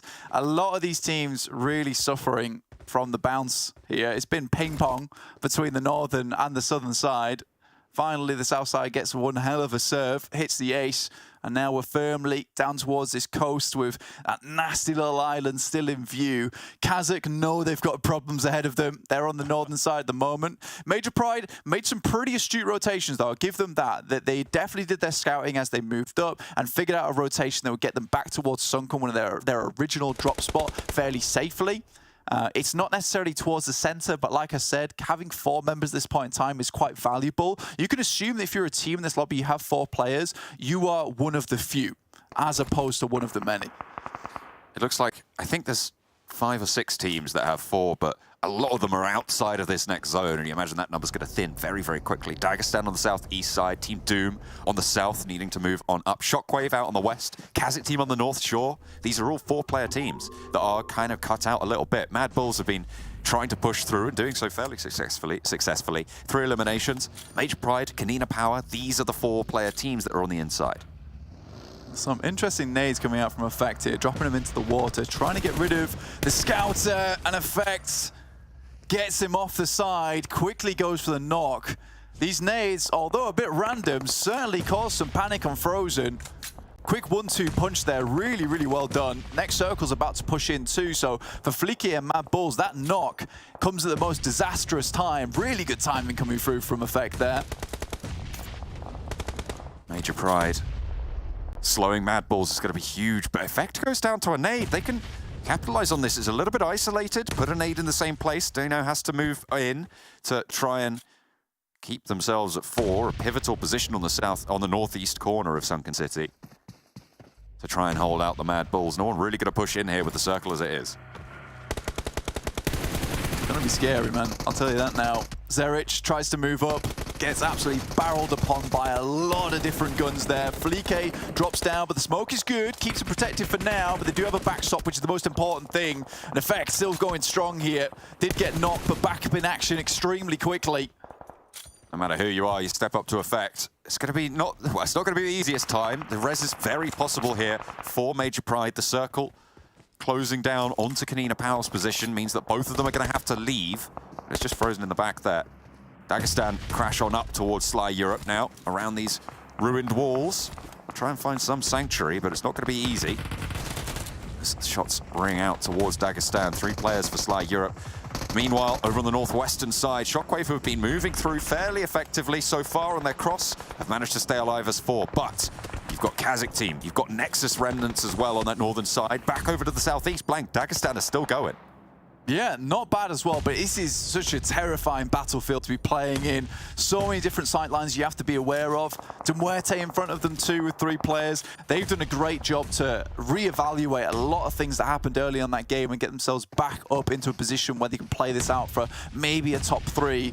KONINA Power in an unbelievably good spot. This is one of the best. I mean, they've set themselves up nice and early. They have the church to play from as well as Castle. They did lose a player for a second or 2 there versus Game Lord, but because they're up on high, they were able to get that player back up into action. We've all gone for KONINA Power. Janiro with Dagestan cheering them on and their assault from the southeast side. Still 4 players alive, and look at that. They're taking Sly Europe to task because Zadira is on a warpath. Team Doom close by as well. A lot of points being accrued for Dagestan as time goes on. The more, the merrier, of course. And they roll through. Firing squad lighting up Sly Europe. Not a casualty to be seen. A little bit of damage, sure. But now Team Doom are the next up. MUERTE a little bit further ahead. But Dagestan are doing well here. 4 eliminations. Yeah, really nice stuff there.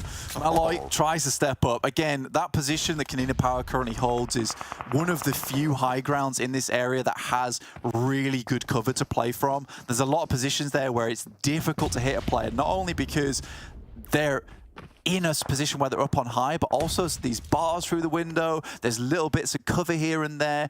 You can switch positions as opposed to being behind one spot the entire time. Major Pride, though, rocking up on Game Lord at the moment. KONINA Power have to react to this, a nade or something. Major Pride moving in underneath. Game Lord were kind of helping KONINA Power hold this position somewhat. They held the lower ground, making it really hard for teams to push up. Victor could get res here. If Dino steps too far, he's going to go down, but he's just scouting out the info. Will ping that straight away to his teammates. You can see Monkey, yep, over to the nade, cooking it up. They know exactly where they are. They're going to have to do something, or Monkey's just going to take them down. Okay, the pin gets put back in by the water. They have to slow it down. I don't think they can get a nade angle there. Might be able to hit it off the roof there if they can get that cheeky angle, but it's very hard to round that nade properly. Yeah, for this it's kind of just a case of you give up the ghost, maybe move to a better position, try and get around the side. Frozen though in a crazy spot for KONINA Power. A regroup is very much necessary at this point in time over towards the rest of them who are in the center. Yeah, that church is so valuable now. Leave the top of it. Dagestan are taking shots out towards Major Pride as well as they try to summit towards Castle, but it's just not going well. Fortunately, there are fights breaking out all across the way. KASIK team taking heavy punishment as they try and move in from the north. SHOCKWAVE are right there in their way. I mean, SHOCKWAVE on the edge of this circle, struggle bus position, to be honest, but they have some good sight lines down towards the south. MUERTE actually hits a dirty nade over towards Fash there. Luckily, one goes back that way, so at least MUERTE is held up by that knock itself. The regroup had to come through. I knew it had to come through, and it does. It was a bit dangerous, but they did the job. By being on the top of that castle, it stops anyone from getting up there and closed them off into this really nasty position you currently see MADBULLS, Game Lord, and Major Pride in, because they cannot get to the high ground. This is going to kind of eliminate a lot of this eastern side indirectly off the back of KONINA Power. Looks like KONINA Power really want to go for that res. You saw some smokes being thrown out, but we'll see if they can. It looks like they are just going to give up the ghost on that. Well, no, they are still as 4. They did manage to get that res, so they did invest a lovely double nade coming through from Point Man on Shockwave. And to be able to slow KASIK team's approach down even further, burn them away. Think they're by the tree, not quite. By the rock even, further back. But 2 players on that ridgeline. KASIK, Magic trying to stay alive. That is big, big nade, and a knock on the backlines keeps them onto active. The nades just continue to pour through. What are you going to do? Don't even need to see a KASIK team wiped away by Shockwave. Yeah, really nice couple of nades there coming from Shockwave. And very necessary as well to get those grenades through, because KASIK would have been a massive problem if Shockwave wanted to start moving down towards the south side. Terminus tries to take some high ground, but right now Shockwave is absolutely killing it. And I think that, you know, we said at the start of the game, they've been pretty much a pushover from this start of the phase, so it's nice to see them actually giving a little bit of that back now. Dark Project being a little bit kept in the sidelines here, but the descent from the hills towards ruins is very open. See Team Doom still going with 3, and they're just going to light it up. Wait falls, Latte behind the tree, position known. Sure, there's more angles taking shots out this way as well. MUERTE probably have sightline here. Dagestan even over the heads of Doom. Might be able to take a shot or 2, but right now it's KONINA Power versus the world. Yeah, this position does get pretty hot towards the end game. You can see right now that the reason that this is so difficult to play out and why there's so many teams here still with a lot of members is just look at all the cover in front of you. It is so difficult to spot out these players, and a lot of times this comes down to 2 teams usually trying to salt this team that's currently in church, and that is KONINA Power. So they're going to have to be absolutely on the ball, trying to get some knocks, trying to get some flushes. They need to cause casualties, but look at this. Fash, his level 3 vest completely demolished, no helmet. It's a struggle now because they are not going to get any more resupplies here on forward. They're going to have to bank on someone crashing and wiping on them.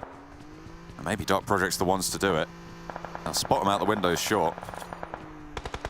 Meds, yeah, running a little bit thin here now for KONINA Power. They've been in one location for so long. They haven't had a resupply on pretty much anyone blank. Knocks and the eliminations they've got, I think, have been at distance. Damage sent up their way as well. They're still in the center. They've got to be careful about where they're investing their utility.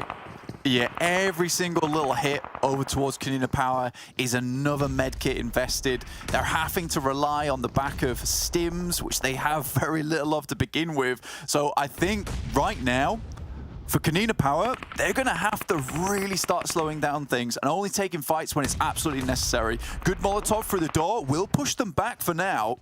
Robs, he's popping off with the DBS over on the northeastern side. Oh my goodness me, the elimination feed is going all Game Lord's way. It's looking very French right now on the northeast. Major Pride go down in a 2 versus 3. Really unfortunate. In the meantime, Aza's been knocked. Nades on in towards KONINA Power's stronghold in the center, and Shockwave Terminus on the roof is such a valuable position. The burn is good for 1 and 2 as well. Drops down. Oh, a really unfortunate drop there for Terminus. Has to challenge Fash, but Fash is going to get burnt away. And KONINA Power swept aside. Shockwave are doing so well. 14 eliminations now blank on the game.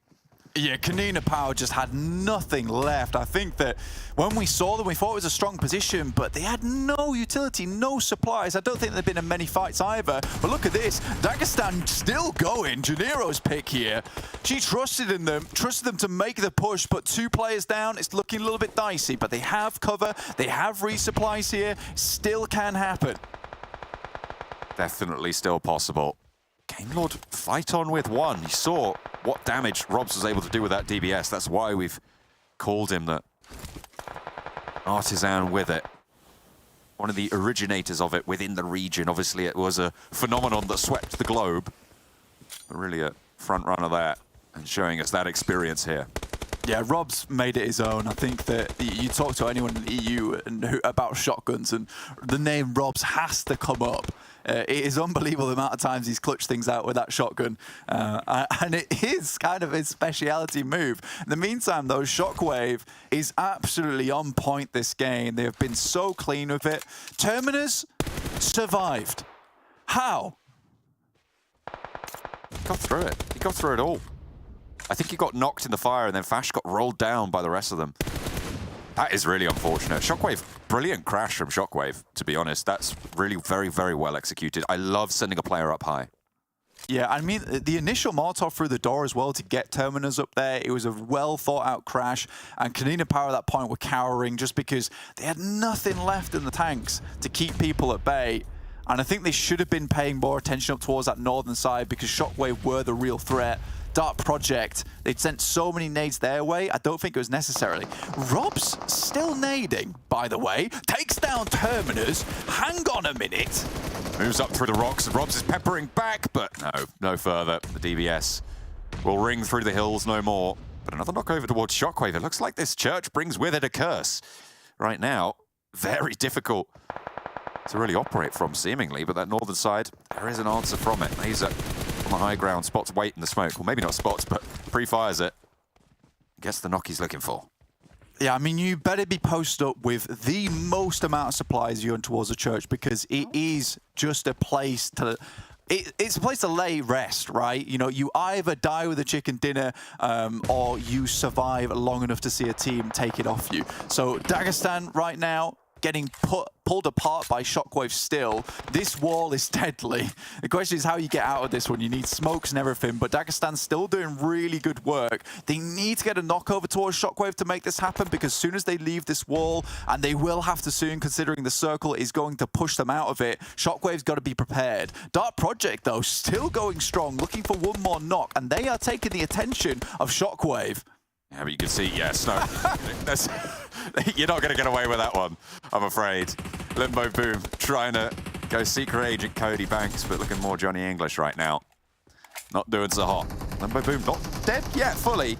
Zeus last to go down, and Dagestan are still as 4, pushing in on these walls. Now Shockwave are going to have to leave, and Dark Project are going to get lit up. Shifu just peppering them, pushing on in, making Latte's life so horrible right now. And 4 players alive for Dagestan. Keep goes down in the back, playing on with 2 now. As Aza gets lit up, Shifu around the sides, wants to try and steal that one away, but it goes over to Snowix. Moves out, breaks wide, 2 players for Doom. Shockwave on 3, Trace and Low and Aza there to try and back them up. Shifu gets knocked, and it's just Zadira in the blue zone. Shockwave go down. Yeah, completely deserved win there for Shockwave. What an unreal game for them. And we've seen similar things happen right towards the beginning, John. I think we've seen Shockwave come in from the edges of the map and just sweep downwards. It's weird that we're seeing it again here, and also more weird to me because, you know, Terminus really has turned things back up again. He has been a key player a lot of times for Shockwave, and there we see him again performing to a very, very high level, which is always lovely to see. I think that KONINA Power, they do not have the power right now. No. Yeah, they're a horse with no horseshoes. They didn't have that resupply ready, and it was taken from them. Control wrested away, and in the end, it was the winning spot. So unfortunate that they lost it, but Shockwave have a blaster of a game.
Your order is here. Oh, thank you, thank you.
Welcome back, everyone. I'm Jeannie, joined by Kalaris on the desk. And I know we are both kind of in like shock on how that went with Shockwave. Well done, well done. I like that. Yeah. I'm in two minds, Janero, if I'm perfectly honest with you.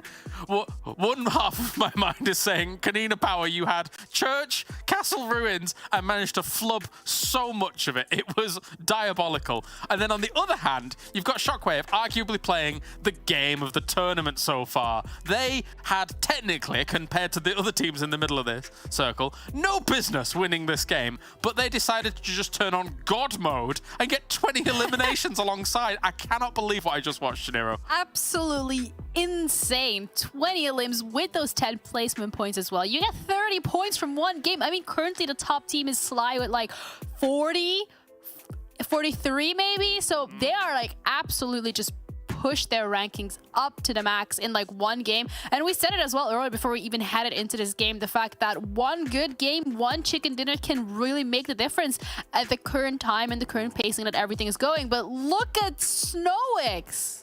This is some efficient play coming out from these guys. What a game for these guys. Like, so they were like, by no stretch of the imagination, gifted circles or anything like that. They were rolling from fight to fight. They were playing the edge. They were transitioning down into the ruins effectively. The fight that they take against KONINA Power to wrestle Church away from them was immaculate, where unfortunately for KONINA Power, they didn't have the right angles. All of them were in the middle of the Church. It's difficult to get higher angles on Church when you've got teams north of you because they can kind of see you.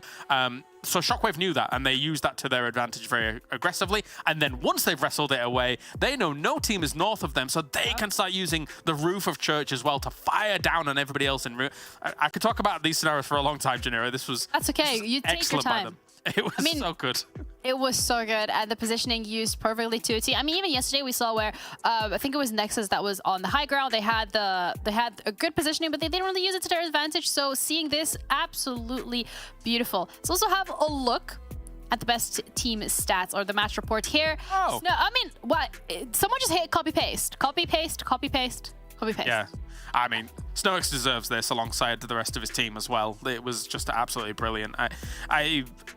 The funny thing is that it's similar to when we watched them take a win near Rozhok against Game Lord. Not in the sense that, you know, the terrain's similar and everything like that, because it's very, very different. But just in terms of the way they're moving through these circles and then controlling the edge play that they seem very, very good at. And if they do get that control of the edge play that they're utilizing, then it is difficult to stop them in some of these scenarios. They're showing that proficiency for sure. Yeah, proficiency definitely coming out from the side of Shockwave. And I think, again, it's going to be really, it's setting the bar a little higher in terms of how we're going to see other teams performing and what we're going to be expecting from Shockwave as well. And it just feels like that's what's been the case every single day. The bar just gets pushed up a little higher. It goes a little further and a little further. So really great game. Looking forward to how Shockwave is going to be performing next. Just to look at these highlights as well, one thing that I wanted to muse over is the idea that as the lobby increases in skill, and we are doing from season to season, and with all these players coming in, utility becomes more powerful and shotguns become more powerful. Because the more people that are living into these late game scenarios, then the tighter the fights get, the closer the fights get. As you can see them just denying here to try and get rid of some of the points here from Shockwave, considering they knew that they were going to be getting so many. Yeah, so the longer the games are going on and how strong these teams are, good job, Janero, the more that utility and shotguns are going to become more valuable. And I think the lobby realizes this from phase to phase. We're seeing a lot more shotguns in play in some of these scenarios, and I'm all for it. I'm excited for it. Yeah, absolutely. And I know you're kind of like in the camp of KONINA Power alongside Blank and John, but it felt like for them this time around, it just took a little too much out of them, but they still did a decent amount of damage, would you say? It was okay. Shooting at things, but not really getting anything off of it, right? Okay, so a few things I think went awry. I think that you're holding your 2-2 split for too long across Church and Castle Ruins. That definitely hurt you a little bit, because if you're holding Castle Ruins and then you're scared about teams coming in from the backside of Castle Ruins, then all of a sudden you're taking cover in line of sight of teams that are miles away from you, south of Ruins, which causes problems. So get together earlier, probably on Church, because it is such a good holdout spot. And again, once a team is breaching you from the angle that they were doing, once Shockwave comes in from the west side, the north is likely to be open for you to be able to get some off angles against Shockwave when they're pushing in. So don't bottle yourselves up against that. But yeah, they fell apart in this one, and it's a little unfortunate considering they should have had some control. A little unfortunate situation to be in, but what's not unfortunate is that we have 3 more maps coming your way, and also made available by Monster, because you know, the energy, gotta keep it going, gotta make sure that you don't do what KONINA Power did and start off really strong and go a little lower. Looking at the overall rankings as well, again impacted very heavily this time around because of how many points were secured by Shockwave. They are now sitting at 4th with 44 points, and Game Lord still, however, on top, 51 points. I'm sure Max right now is just looking at this and he's the happiest man on the planet. And not too bad at all with Shockwave with the big bump up. 30 points going their way. So previously on 14 points, though, they were languishing down towards the bottom of the standings. But it's what we said at the beginning, Janiro, right? Like, just one good game, and this was a very good game. Absolutely. Will jump you up into that top 3, top 4 positions. And kudos to Shockwave, because for me, for my money so far, this is the most impressive game of the tournament so far. Yeah, we're going to be heading over to John and Blank because John stole my chair. So if you guys can ask him to give it back to me, that would be really good. Yeah. Thank you.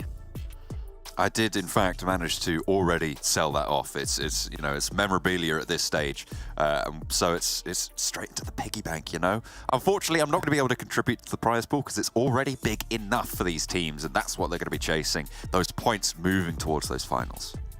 Yeah, I mean, at the moment, a lot of teams are bouncing up and down this leaderboard at the moment, which is good to see. I do not like to see a finals where it's already decided from the minute it begins. So I think right now we've got a very stacked roster in terms of EU, which is always lovely. And other teams are starting to step up in a big way. Dagestan, Sly Europe, Game Lord, not teams that we would particularly be thinking would be right at the top there come phase 2. But I'm happy to see it. And I think for Game Lord, 51 points, these guys have just been putting up numbers every single game. They will not be playing out this Miramar though. Neither will MADBULLS, neither will AAR or Avalanche. That means there's a really big portion down towards San Martin, which is actually quite open, even in Hacienda. So if we do get a circle heading up here, this is a great place to be considering Game Lord as well as Avalanche play in that area a lot of times, and it's quite hotly contested just because of the amount of teams in that area. And what we're looking at right now is this particular bit of the map right here, which is good for rotational routes over towards El Azhar or even heading down towards El Pozo. And it means you can take up nice positions over here or even here, which is what winning spots that we saw from Major Pride on previous games. So I think for that in particular, you know, it's a good thing to keep in mind. This circle, not quite on our screen as of yet, but the plane path itself, heading down towards that south side to Miramar. Another position that is opened up because MADBULLS aren't playing is down towards Miramar itself. You can play this as a 2-2 split down here, even sending one player into this area. So you have a lot of room to play around with that one. So this is going to be an interesting map. I'd like to see as many teams as possible picking up interesting positions and taking advantage of the big amount of spaces that are missing here on Miramar. There are definitely some options, some choices to be made. Be very nice and nestled on in for Nexus already into Impala. Looks like they are taking these southeast edge positions, certainly over on Erangel before and Miramar as well for the one that we have today. That's going to be pretty good for them. Blank, a real hard southeast shift. Really hard down towards that southeast side. Nexus in a good spot towards Impala. Great rotational areas out from here down towards Los Leones. Obviously we have KONINA Power down towards the center. Quite a poor game there on Erangel, which was practically gifted. Having Castle and Church both controlled at the same times, while in theory should be a free win. In practice, not always the same thing.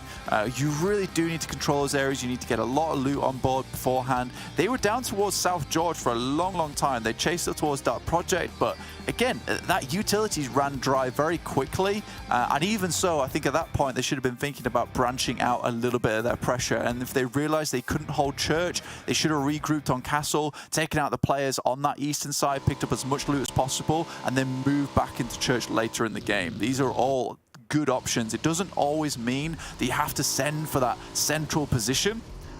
you can also take a position that's going to give you a better advantage in the long run. You have to think about what your current situation is and not necessarily where the best place in the circle is for you. Yeah, it's where the skill of the IGL really comes to shine is in those spots.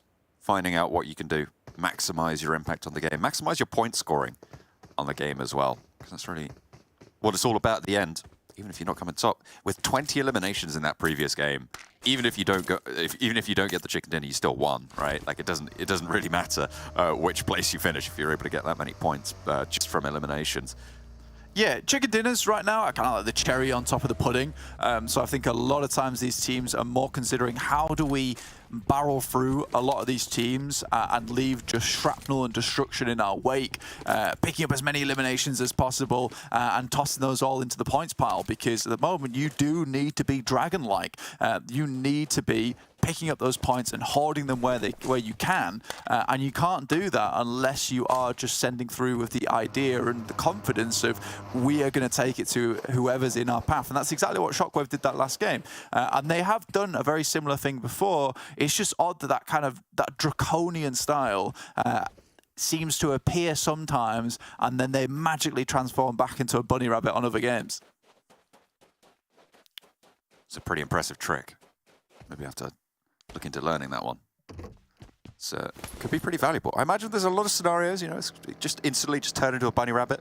I feel like it would solve a lot of life. Yeah, but if I was a dragon and I was back in, I would never choose the bunny rabbit form. Yeah, but people would hunt you, right? Because there's like dragon hunters, but nobody hunts bunnies except for foxes. I would be so strong as a dragon, though. Do you think?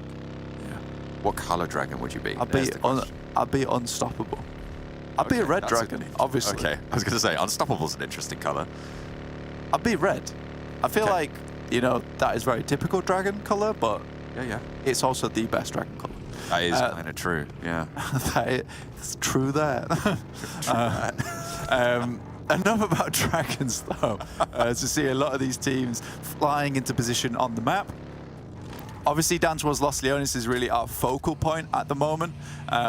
And we're really waiting for this next circle, in which case we're going to do a little bit of a deep dive on that next circle, because Los Leones provides a lot of curious finishes, to say the least, considering it is such a urban area, right? But it's also one of the biggest, if not the biggest urban areas in the entirety of competitive. So for teams on this particular map, you can fit a lot in here. There's a lot of buildings you can take occupation in, and a lot of times this requires you to fight and fight hard for your position within Los Leones, so you can have that presence that we saw Flique have over on Sanhok as that one singular dude that no one wanted to crash into, despite it being almost a free win if any four-man team realized that that was only occupied by one single fella. I mean, it was kind of helped out a little bit by the circle shifts on that one as well. But yeah, no, absolutely monstrous presence being felt. Nice little drop down for Shifu, minimizing drop damage on the wall.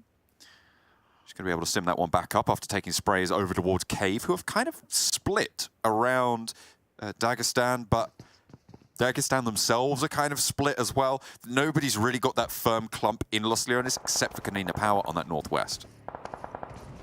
Gladiators versus Dagestan have moved in, got that backside approach, which is good to see.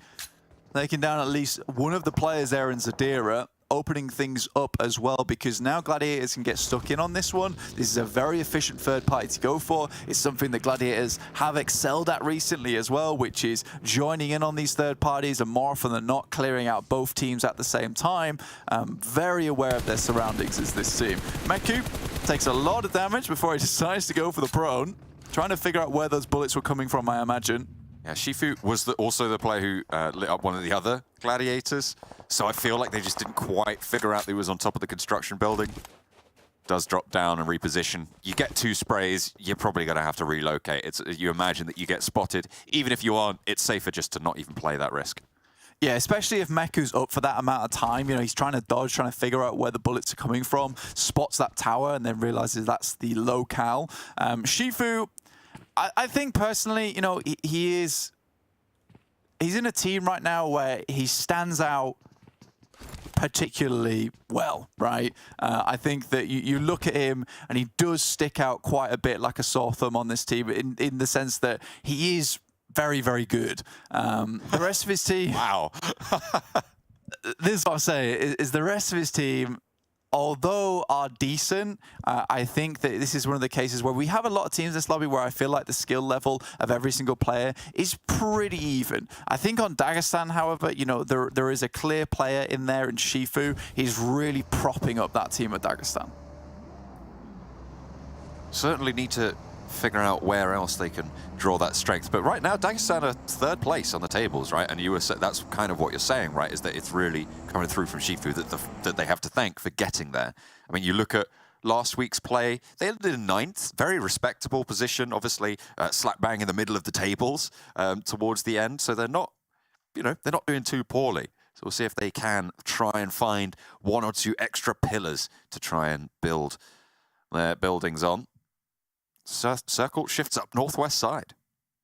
Yeah, an interesting little shift as well, directly away from the city, which makes things quite awkward going forward. Gladiators posted themselves up on a team that was going to try and third-party a lot of these approaches down towards Los Leones and hope for this eastern shift. So quite interesting that it shifts up towards this side, because you really look down towards here, and this is all ridgeline, right, that has great sight lines down towards this side of the city, which obviously would set you up in a very good position to get in on the action towards Los Leones in the late game. However, with this shift, now teams have to figure out how they're going to locate themselves around this area. Now, the most efficient shift would be this one right here. This one being a lot cleaner, but Gladiators instead opt to go for this one. It's going to take them a bit longer, but it's unlikely as many teams are going to be around this area when they do finally inject. You can see they are just skirting around on that line. Try and stay out of dodge there. Very central clumps for so many of these teams. It's almost impossible to see who's where at this stage. VIRTUS.PRO rocking up. This is a nice central area on the longhouse that they've managed to find. Nobody else there right now, but the ground around them is very, very open, and a lot of hills have sights over towards the spot. Malai gets the bumper right in the face. Yeah, very brutal. KASIK, currently quite central at the moment for this team. Again, down towards the south side of Picardo, quite open ground, a lot of ridges to play around. This is a lot like the rolling hills inside of Erangel, where you can pick yourselves up a nice spot and then have relative cover. The issue comes in of where you set yourself up, where you plant your feet, because a lot of times there can be this 360 angle, in which case you're constantly juggling these teams who are all assaulting you at the same time. So you have to be like Flique, be a presence, own a territory. I think Flique's power, and we kind of touched on it during that game, was also due to the fact that they hadn't really come into contact with a lot of the teams that remained as well. So the less teams you fight, and you have a solo remaining in a central position like that, the less teams are going to expect that it is a solo in a central position like that. Yeah, for sure. I mean, they had that fight between them and KASIK was the only one that knew they were still there. And they tried to crash him because they knew that he was one of the final players from MADBULLS. But luckily, he was able to hold his own versus them, and the rest of them got picked up by excuse me, like you said. Back on this map, though, a bit of a different story, considering you'd imagine a lot of teams at this stage of the game will notice this as a pretty pivotal spot within the circle. Most teams starting to vacate outside of Los Leones.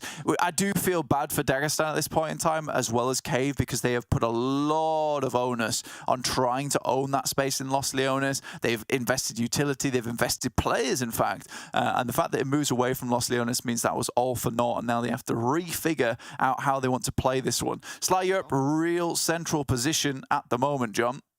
Yeah, absolutely. I mean, the shift does still encompass a lot of Los Leones, so it's not for naught, but they are going to be caught out on the edge. Milky Way is very, very split from the rest of MUERTE right now. Can't really do too much, but instead of tries just to get out of dodge, does get behind the ridgeline. MUERTE do regroup on this. Maybe they want to go for this crash, because the push in on this western point might be one of the easiest. Yeah, again, we talked about this earlier, is it was going to be awkward for Gladiators to get around here. It would take a bit longer, but it was going to give them more free reign to push in towards this position. Dagestan rock up on Major Pride, though. It looks like it's going, well, not great for anyone, but Keep is trying to maintain power, play spoiler, Major Pride. They lost 2, but they win on the crash. They take control of this position, and it's really good for dealing with the teams to their south. KONINA Power is going to have a struggle to push on forwards. Cave as well might not have the easiest time getting out of the area. Dark Project on that northwestern side going to push in past KASIK team. All of these teams now left outside the circle going to have a hard time. Yeah, difficult to predict for KONINA Power there, but they might have been better off actually leaving that one player from Dagestan still up. The fact that they were down to 2, that could have resulted in 1 or 2 knocks or a flush over towards Major Pride. This was messy.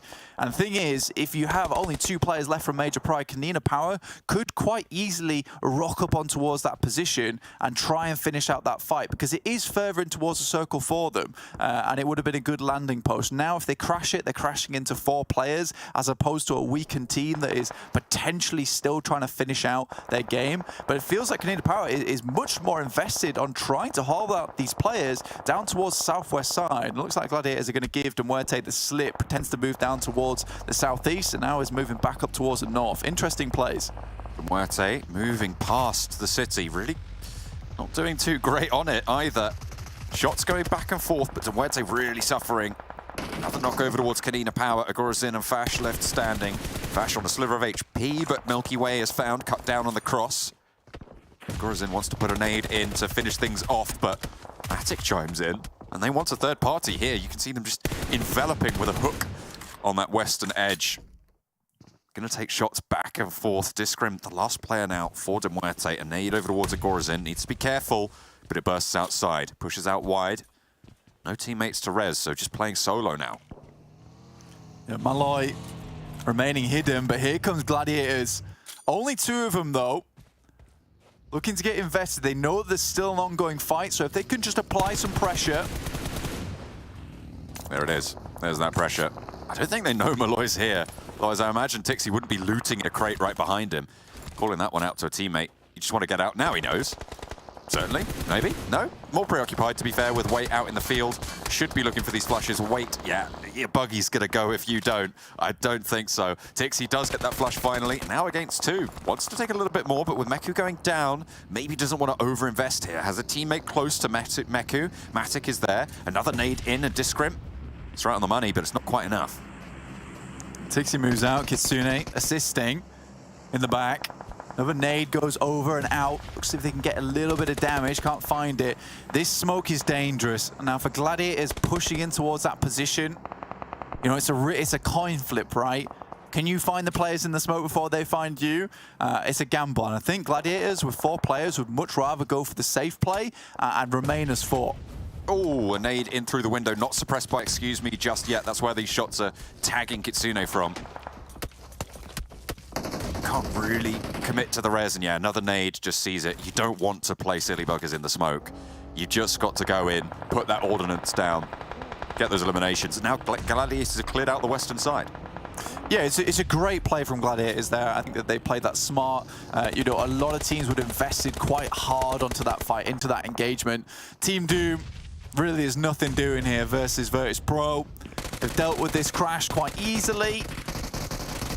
Stuck on the stairs though. A little bit. Does finally get the knock up the stairs, and only 1 more player left to deal with on the outside. You can imagine that's not going to last too long. Zeus last to fall. Team Doom will not take the control of VIRTUS.PRO, who did manage to get into this area very, very early on, Blank. I spoke about how they could get into this longhouse and play around it. But it's very open around them. A lot of hillsides difficult. They're right in the next circle, however. Yeah, they don't have many sightlines outwards, right? They're in this ditch, and they need to figure out how they want to play this and going forward. I think the best thing for them to do would be clearing out that northern side, but not a huge amount of sightlines for them again, and they will be swarmed at some point. The real difficulty is there's not many places for them to go, John. Getting out from this position, there's going to be so many players looking down towards them. They have to hold this out for a little bit longer, wait for the circle to push more teams in, and then move with the tide. Try and follow that longshore drift. Zigzagging on through the wastelands. Unicorns of Love, northeast side, playing in their warehouses. Beast has a nice little bit of high ground there to get some scouting done. Shockwave northern push. We've seen them just come off. As Kale said, one of the best games we've seen so far this tournament. Hopefully they can convert on that power. This time around they've been a little bit more quiet, but they haven't had to frag out. Yeah, I mean, pushing through now, they certainly will have to pick a spot and try and hold it. Circle 5, about to hit here. Slayer still with 4 players, dead central. Tend to do quite well on these games when they do have 4 players still up and a central position. But southwest shift here. Dark Project with Wait as their last member. Gladiators still playing up on high, can control these roadsides, John. Yeah, Gladiators look pretty solid in their position on that side. If Excuse Me go down, which is going to be a difficult push from the south, then they're going to be opened up a lot more. KASIK team are going to have to cross or move up at least and into the sight lines of VIRTUS.PRO. Sly Europe right now, also in a pretty solid spot. Pretty solid spot indeed. Difficult is they don't have the huge amount of high ground to play around with. Major Pride have a nice position to really work control with the high ground looking down to a lot of these players. Yeah, that position just northwest of Los Leones. NEXUS will have to leave their position on the east. Try and scout something. The hills just to the east of Major Pride might provide some sanctuary, and Kame is going to scout towards them already. Unicorns of Love, however, might actually slow things down a touch as they want to take a 2-phase rotation, move down, clear out NEXUS, and then move on. But NEXUS have other ideas. They're just going to go and commit to regrouping towards Keme, certainly with their north road side. Yeah, the issue that NEXUS is currently having at the moment is that there's not a lot of escape routes for them, so they have to send nades over the top, battle back the guys from Unicorns of Love. Luckily for them, at the moment, Unicorns of Love only sent 2 forwards, so perhaps leaving will be a little bit easier, and with that backstop now fully set up from Keme, as well as Kapahala, could be a game for them. Gladiators are rolling on down. I gave my prediction. Major Pride double for the desk. And rightly so, a strong position. Excuse Me under pressure now as Gladiators decide to start their sweep to move on through. Meku taken low, but 2 players knocked on Excuse Me is not good news. They haven't even got an answer here. Matic knows there's a player on this box. Havlik needs to worry, but Black is there with the backup around the side, going very, very low, wants to put another nade in, and Matic getting spotted, shot from somewhere. Effect is the one to see it. And Major Pride, this is that high ground compound that you were talking about, that the desk puts stock in as well. What more can you do here? There's very little for Excuse Me to find.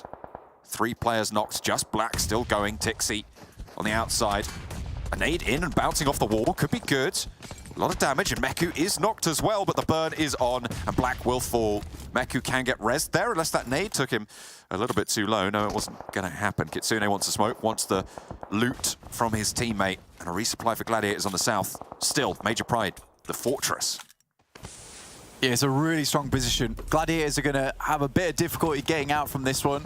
It's open ground in front of them. I wonder how many of the vehicles that Major Pride were able to pop out as well. Doharin barely gets on the motorbike before he gets shunted back off again. The thing definitely didn't want to be ridden there. It's going to kick like a mule. It's going to sting like a wasp as well to lose a player like that. Wait, getting knocked as well. Dark Project flushed away. KASIK team trying to move central, but it's so tricky. Sly Europe on the edge still have this massive ridgeline in front of them. If they can clear out their northern side from Shockwave, they have such a strong spot to be able to look towards Major Pride and take picks. Yeah, their main advantage right now is the fact that they do have this ridge side and the road in front of them. I think they're in more danger than anyone else in the circle at the moment. Trazen going down is a really good start. Nice shots from Manda in there. Manda in with sightlines over towards VIRTUS.PRO's crossing as well. Shockwave also seemingly agreeing to a ceasefire with Sly Europe and stymieing the teams that could give them pause in the next circles. Gladiators went and swung all the way back out to the western edge. You can see Tixi and Meku just putting their foot in. Meku actually moving quite far forwards, that's very bold, but in the push comes back from the back. Cave moving up towards Major Pride. Keme as well from NEXUS might get that backstab, as well as Exo Makeda slowing Cave down. Position given away, though, on that south side to the hold. VIRTUS.PRO doing exactly what we thought they would do, is moving in with the tide here, John, which is really smart. Waiting for the circle to push everyone out and then getting down towards this roadside where they can start to play with. Unfortunately, they are on the low ground. And it poses a bit of a problem to SHOCKWAVE because they have this side swipe on them. With Sly Europe in front of them, VIRTUS.PRO might want to get rid of them. Vehicle moving through the smoke. Sly needs to be ready for this, but gets caught in the car. Doesn't see it through the smoke. That has to back it up. Luckily, still has the smoke train, and SHOCKWAVE can continue to put pressure on. Sly Europe holding off on a crash. 3 players in the same place. It's dangerous for nades, but they spread out. They assuage that fear. Reflect needs a knock here, but will not be able to find it. Terminus has fallen. Snowix is low. Teammate even lower. Moving on forwards, and Sly Europe are holding strong against SHOCKWAVE's push. They executed perfectly on Erangel, but here they will fall short of the mark. And Sly Europe hold on with 4, but VIRTUS.PRO are moving in. Yeah, need to be worried about this. Next, Keme comes through. Still got EXO moving with him down towards that south side. Takes a couple of shots here, but Sly need to get back up on their feet as fast as possible because VIRTUS.PRO still a looming threat. They're on the low ground. Seems like everybody's realized this ridge in front of Sly Europe is so powerful and everyone wants a chance at it. VIRTUS.PRO are stopping them from pushing all the way up top here, and Keme being on this side is such a thorn in them. It's so difficult to move out against this. You just don't know how many players are on this hillside already. Nade over the top, goes long, bounces off the top of the house. For Keme, though, a bit worried, might want to move back down towards the rest of his team. Sly Europe's been pretty much locked out of a lot of fighting, which has kept them safe. Nomi finally picks up EXO, and Keme's just not there to assist. See the roof of the buggy. Yeah, Keme gonna have to go solo. Sly Europe are gonna start to trudge on out of the buildings and move up this hillside. Keme, yeah, there's no chance you get away from this one. Sly Europe take it away, and now they can use this ridge line. The power is there. Gladiators have fanned out on the southwest though, Blank. Yeah, Major Pride not able to lock them down as they came out. Down to 3 players. 5 teams remaining. VIRTUS.PRO have played this one out nice and slow, actually, taking their chances with that movement coming from SHOCKWAVE. Circle heads dead center, and Sly's got a difficult move to make because obviously they had so much protection from a lot of these teams looking over this roadside trying to clear it out, but now their big difficulty is the fact that they've got no information coming into the remainder of this game. Major Pride also are going to have to move here, Blank. They will be pushed out of their compound and into the sightlines of Sly Europe, who are going to move similarly timed, I imagine. Gladiators, really the only team with a firm entrenchment here, with the ridgelines on the west of the next circle. VIRTUS.PRO suffering heavily in the scopes of Sly Europe. Lighten them up. So difficult to get away from, but in comes the answer. A crash on the cards for Sly Europe, and it needs to be held off of Hayes. Falls to the DBS close range. Purple tries to shut them down, but it will not happen. Great play. Excellently moved, but here comes KASIK from the top rope. Not out of it just yet. Goes for 1. Needs to drop back. 2 first aids in hand in the bag. We'll have to invest 1 here, you'd imagine, as Major Pride look to swing out onto the north side, but they're split. They divert towards Tixi. He's backed them off, or tried to anyway. There's Meku on the back. Wants to hold them off. So many teams making their moves now, Blank. Yeah, Sly Europe again. This is something that's time and time again happened to them. They're very good at regrouping, reforming, and reevaluating. It's very nice to see them be able to rejuvenate in the middle of a fight. I mean, they keep losing players, and the blue now is the biggest problem for them. Luckily, ahead of them is fairly clear. But where do they go from here? Quickly brought onto the back here. Nice stuff. You got to bring your boys all the way to the end here. 4 players still alive. Tixi, great shots over towards Nomi. But it is going to be shut down. Meku is in the location, but too far away to stop the flush. Major Pride have taken 2 knocks, and they're playing at 2 right now. Effect is there. Effect should be spotted by Meku, but he just dips back into the smoke. The reses can come through for Major Pride, but Sly Europe will be a major contender here on this northeast side. KASIK team is still going with Ingush, and I wonder if Kitsune knows about it on that northwest side. He's not looking out for it. Ingush looking out in towards the blue, trying to keep himself as inconspicuous as possible. The duo from Gladiators, never to be underestimated, John. These guys are absolutely fearsome when it comes to battling out towards the end to try and get as many points as possible. Penchik will need to heal up. Kitsune keeping good eyes on this cross. Trying to light up the side, but can't really commit here. Is too split for Meku to go down. So just slowing out this cross is going to be good. Sly Europe can't really capitalize on it just yet. Kitsune into a vehicle, just shunting forwards a little bit. Ingush, is he crawling backwards away from the smoke? Major Pride are going to roll down the hill now. They want to clear out Meku. They start beeping the horns and they're going to know that it's fighting on the cards now. They're just going to take the ballot. Sly Europe, I don't think have eyes on this push as they swung down behind this ridgeline. Major Pride have 2 Gladiators to deal with. Yeah, setting themselves up for the long game here. Watching as teams are pushed in. Major Pride have a very open slope to work with. Penchik has to hit the deck. Reflect extremely low. Surprised that he got out of that one. Major Pride going to be shunted forwards even further. And Sly Europe can start to move up. Kitsune will have a little bit of a sightline on this, but really doesn't want to overinvest, can't peek with Major Pride in the position that they are. Oh, English has been spotted. This should be the end for it. Yeah, he's definitely been seen, has to get up, has to try and dodge through these bullets. We'll be able to do so. Reflect takes a lot of damage, and Meku taking shots out towards Major Pride. He's not out of it. And he's going to try and continue the bombardment. Might have broadside. Kitsune, Meku still up, playing a really nice angle. Unfortunately, the blue is going to push him in. Mandarin just about gets out of the way, trying to play this off angle. He's right on the edge, but lives it. They have played a real courageous game. They've made moves that have been extremely dangerous, but they want this chicken dinner. All of these teams are bloodthirsty this game. 14 eliminations coming through from Sly Europe, 10 from Major Pride, and 11 from Gladiators. This is a hard-fought circle. Nobody has not been through it. And there's the lights up. First open on towards Major Pride.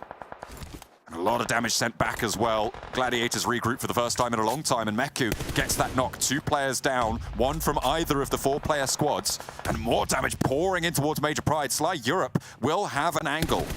They are just looking for anything that can find effect now. Being torn to pieces will go down. That goes through towards Kitsune, who's holding it down, and Gladiators just take them out. Reflectors knocked the 4 position. It's a 2 versus 2 here. Meku and Kitsune, do not underestimate, but the nade is high and good for Mandarin. Right on target. Oh, it's massive. Oh, that is huge. Nearly taken both of them down, but not quite able to. They split up. They know they can't afford to take another nade like that, as they will pour through. Kitsune gets that heal off and crucially timed as well. Res possible now. Meku and Kitsune know there's a player downhill. Take out the information gatherer up the top. Will be able to ping this one back. The res onto Reflect can invest on a heal, but the zone is closing. Mandarin draws closer. And the nade over the top splits the 2. Meku low, might dodge right into the nade. The Molotov is good. And now Kitsune in a 1 versus 3. He was so strong in yesterday's games, but will not be able to do it here. Sly Europe take home a massive chicken dinner. This is a day of war blank as teams take huge elimination chickens. Yeah, that was a ridiculously good game from Sly Europe. So many chances for them to go down, and so many positions that they took which were like very dangerous, but also kind of necessary for them to win that game out. They knew they had to have a lot of angles, and I think Zashipa actually sending up on that high ground, taking shots towards Major Pride, slowing them down. It was a sacrifice play, right? It's one of those plays where you're almost certain you're not going to get away with this type of thing, but goes for it anyway, and it forces Major Pride into a problem scenario where they either push down towards Meku, and he's going to take them out, or they push out and they get seen by this side swipe that Sly already set up earlier. It was very, very well done. A massive nade from Mandarin as well, really squeezed the juice out of the Gladiators' final fight there. Pivotal, I would say, completely changed the pace of that one, but the Gladiators fall at the final hurdle with a high elimination game 2nd place. It's going to be bipped to the post by Sly Europe.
Welcome to the analyst desk. I'm Gina, your host, and this is Kalaris, the analyst. Wait, it's inverted, so it's that way.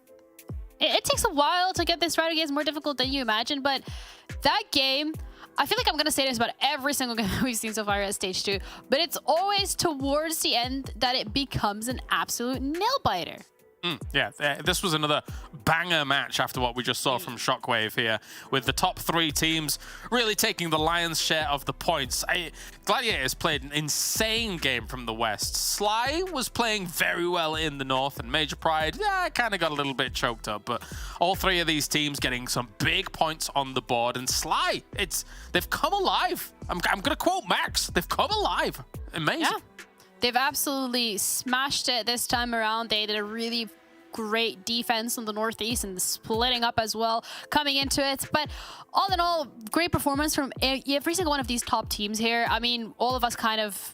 I mean, we had split predictions in that case. So anyway, head-to-head looking at it from Sly against Gladiators. I mean, it was very close down to the wire, but Gladiators take it in terms of the damage. But the limbs and the assists are very heavily, very heavily favored in terms of Sly.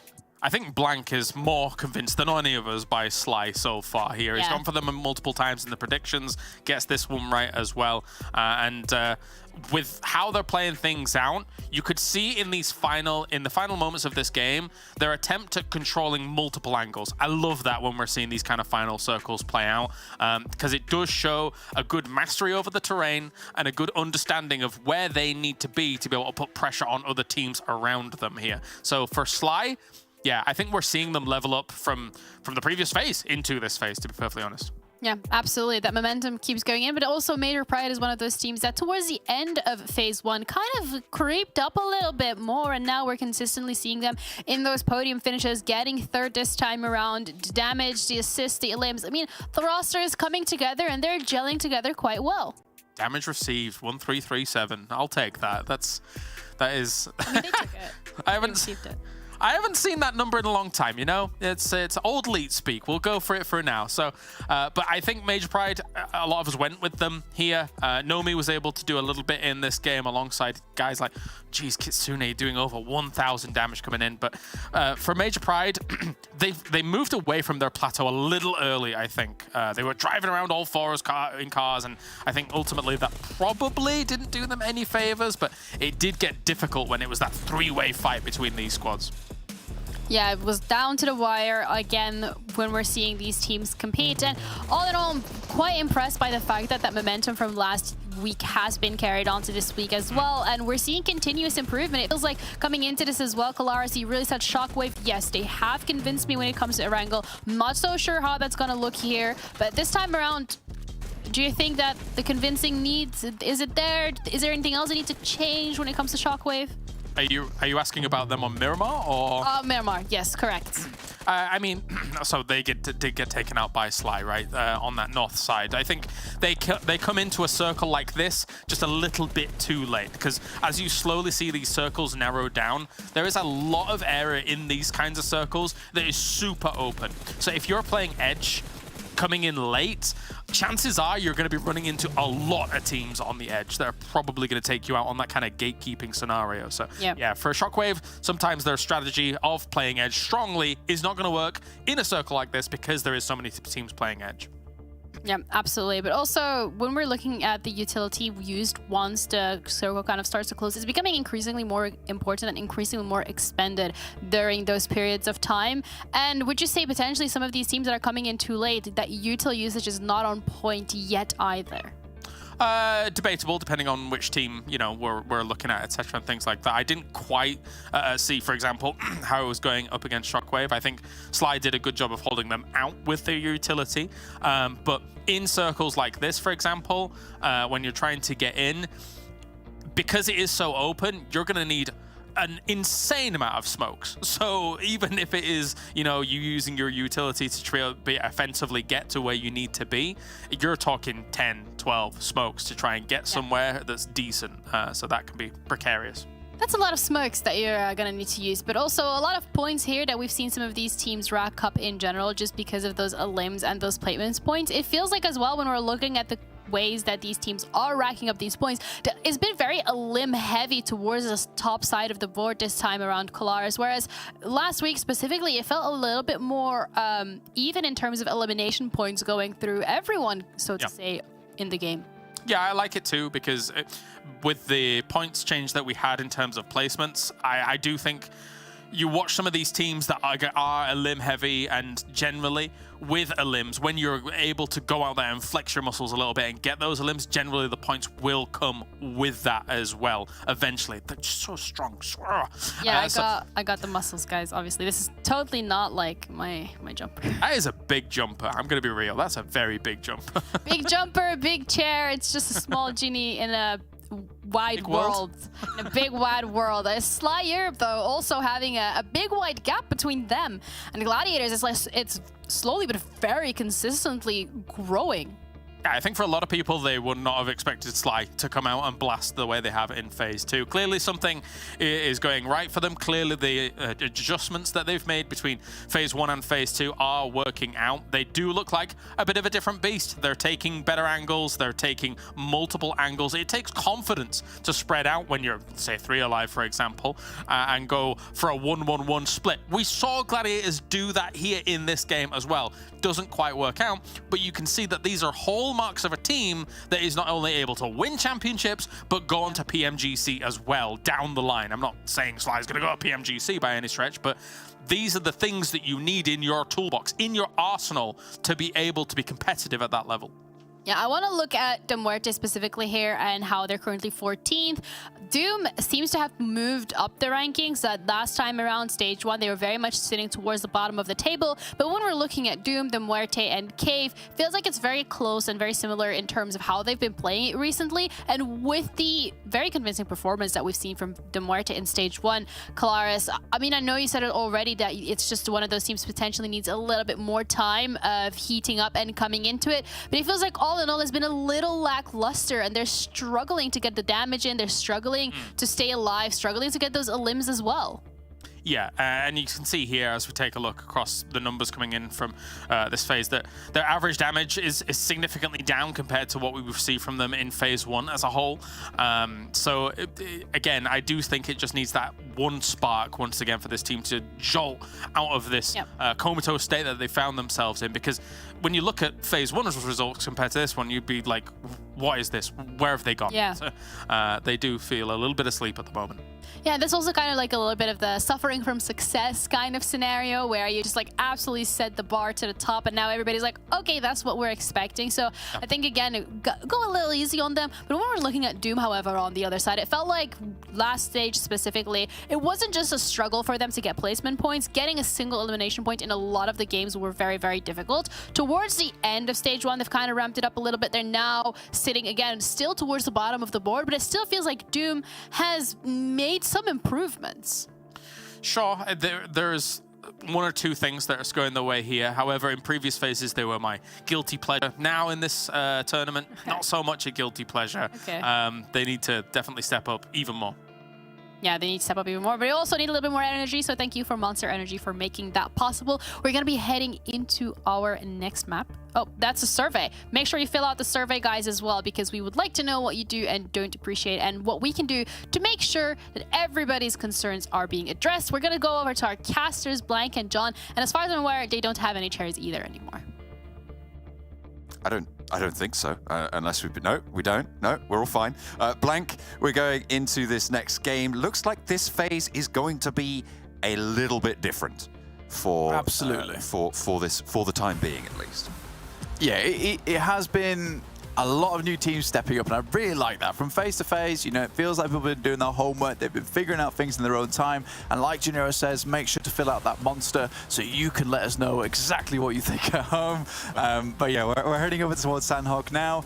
Sly is typically doing pretty well on this map. They keep putting up numbers here. There are a few other teams that are surprising, but I think one thing that's going on at the moment is that these teams are starting to realize that those elimination points are really carrying a lot of these teams towards the top side of the lobby. But that has created quite the hectic scenario here on Sanhok, at least Paris Resort being one of these unbelievably contested spots at the moment, where you have teams sat up in Tap Mock waiting to come in. You've got teams that drop here that move in. Even we're having bootcamp teams like make this rotation up towards Paris Resort later on and then hit it from there.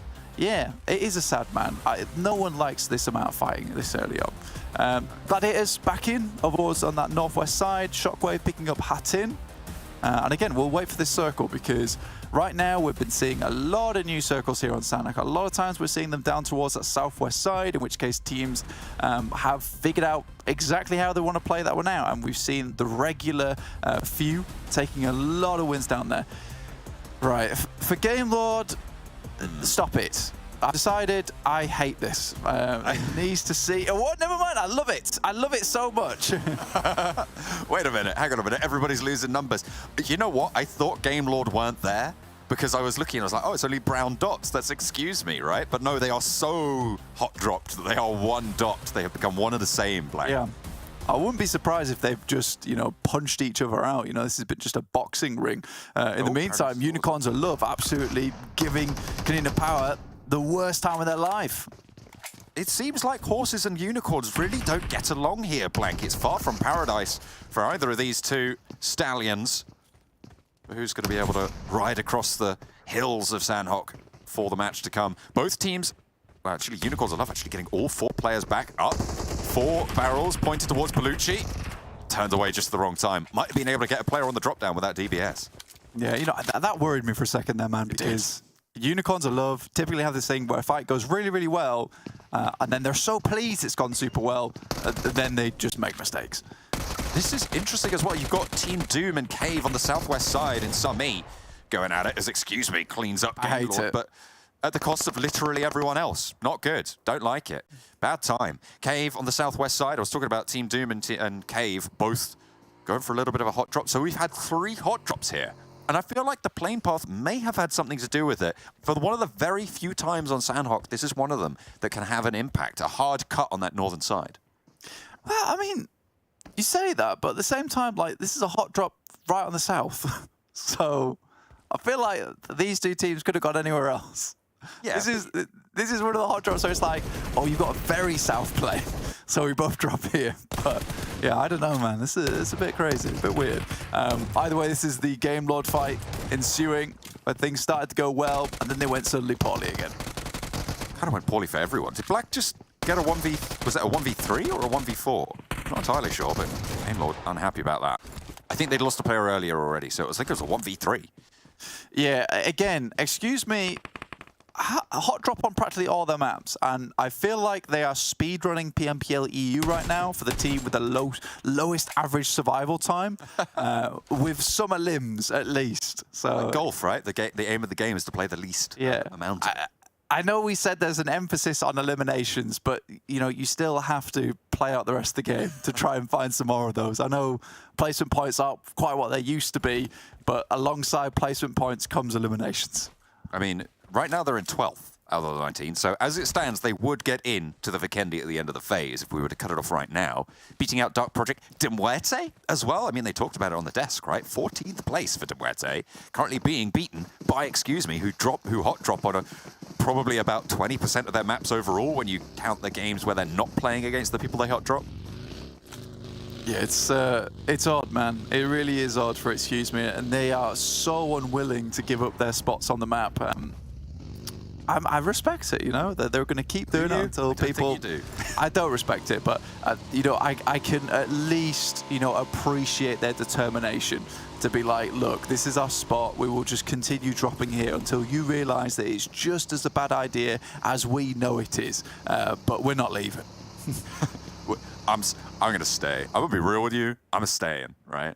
That's this is what this end of the lobby. Circle pops out to the East Island, the mainland, with no VIRTUS.PRO as well. That area to the west of Quarry that's so highly prioritized by a lot of teams is going to be more available. I wonder where Team Doom and Cave's remnants are going to try and go out as well, because MADBULLS generally like to move south in a circle like this, cross south of Painan. They did cross north of it on the last Sanhok that we saw today, and Major Pride are there already and waiting, it seems. Yeah, Major Pride gave up Painan quite early on that last Sanhok. Decided that they didn't want any of it. So this time around, they're gonna stick around. They're gonna stick around and maintain this position for now. See if they can catch anyone off guard as they try and move up through these bridges. It's one of the main crossing points. Most teams don't like crossing down towards Camp Charlie. Pretty easy position to hold out teams, especially if you're Sly Europe currently playing down towards Dockside. Yeah, gonna still stay on that spread for the time being on Sly. Doom leaving Goldie a little bit further back. They have scrapped with Cave, and the moment the only casualty of this engagement has been Creepy. Phantom might be next up on the menu though. Does drop down, and Dimension whiffs the spray. Yeah, Dimension is usually very accurate, so that was a bit out of character for him there. That was a pretty free spray on towards him, and he probably would have just kept wandering around there, so maybe communicate with the rest of the team to take those shots. But I think both these teams now firmly entrenched in warfare down towards on that south side.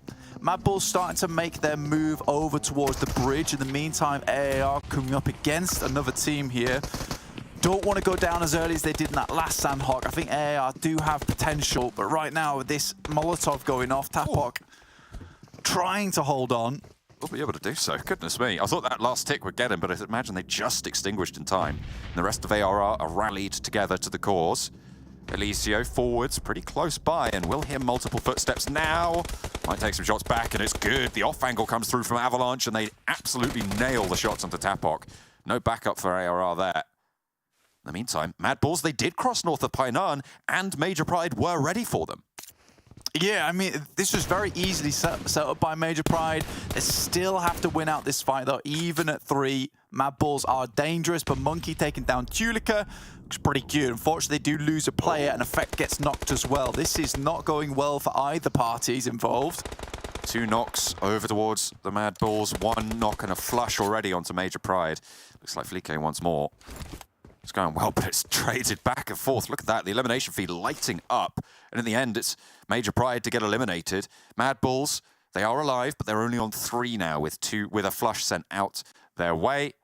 They'll be able to keep hold of Painan as they have to shift a little bit further northeast and will contest with Gladiators in times to come. Cave, out the blue, still fighting it out with Team Doom. Yeah, Dimension finally hits that shot up towards Phantom. MADBULLS, a difficult fight, but they're going to be clapping Flique on the back there because practically 1v5ing Major Pride there with his team forcing him on a rotation that was a little bit off kilter in my opinion. I think it's really... I think you take that rotation, I just don't think it's necessary. You know, you could move it towards Confluence Compound Cross there before Gladiators even get there, but moving across that bridge, you're almost certainly going to come into contact with Major Pride, and you're relying on your game sense and your mechanical skill to bring you through that one. And again, it's an unnecessary push. Luckily, what they have done by heading for that one is clear out that southwest. They can move up to Quarry quite happily, and Major Pride set out of the runnings, which they are not going to be happy about. Dimension really being thorough on this, clearing the full building, even pre-firing the corner. Look at the nade thread through from Influence. There's going to be an easy flush there for him. And now, only the 1 player left standing on the upper floor. Dimension, he was so diligent on the previous building, but they've forgotten that there is an upper floor on this. Yeah, needs to pull out the Roomba, get it to clear out all the corners. Zeus slowly ticking away though, and they're happy to wait. Oh, okay. Influence doesn't get cut on the cross. Zeus now a sliver of HP around the side. The blue zone will do it if no one else does. And in fact, the point gets denied. Team Doom, however, will be eliminated. Very, very low for Cave, but they're playing as 3. Hopefully they have the meds to sustain their further pushes. Northern side, as we swap diametrically across the map. Avalanche going at it with ARR still.